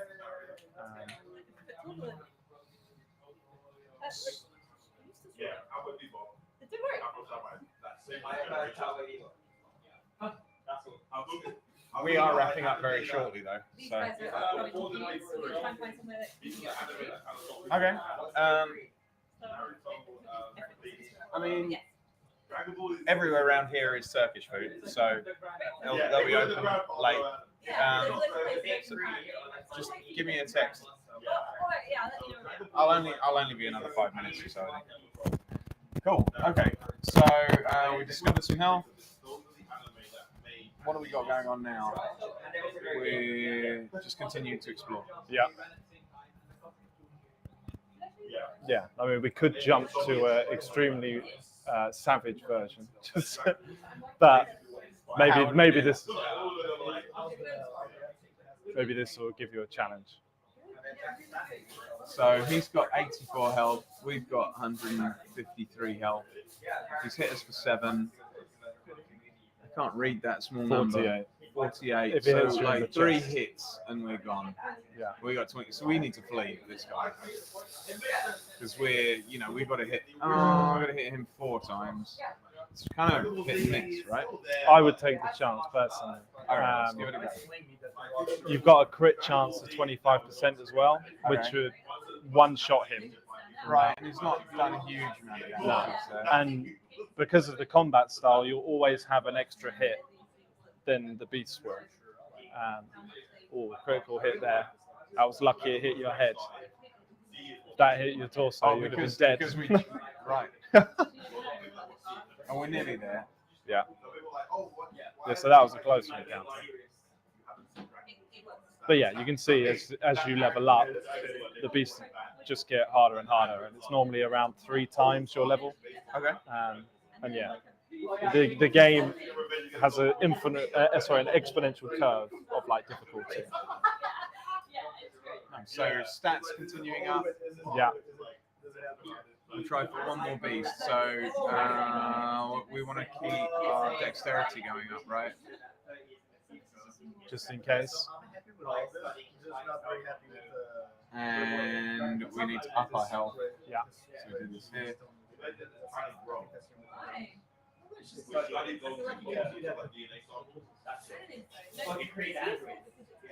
Okay. And that is just on to explore. Yeah.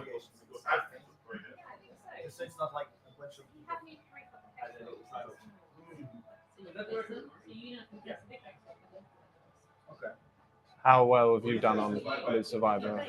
How well have I done in the past? Have you been doing the paid version? I had some adventurers that and this is one of the other reasons I wanted to get you guys on actually, is like, I've actually really enjoyed playing this with my 7-year-old boy. Yeah. Because the collectible beasts, and like, again, this is why, like, for me, this doesn't show the game off anywhere near as well as actually the mobile client version. Yeah. Because the mobile client version has a vibe about it. It like feels much more coherent. I get really put off by the AI animations. That's why when we turned this on, you'd seen that I'd already turned them off from playing it before. Well, we can switch to it. Let's just showcase it now. Sure. So switch to the mobile version. I do that up here, right? You might have to go to the base URL again, so lootsurvivor.io, and do it from there. And this is another nice thing about the game being on chain, right? It's like, actually we're gonna refresh. Oh, whoops. Yeah. I was about to say something. There we go. So I can just go here and I go get rid of from Survivor onwards. Yeah.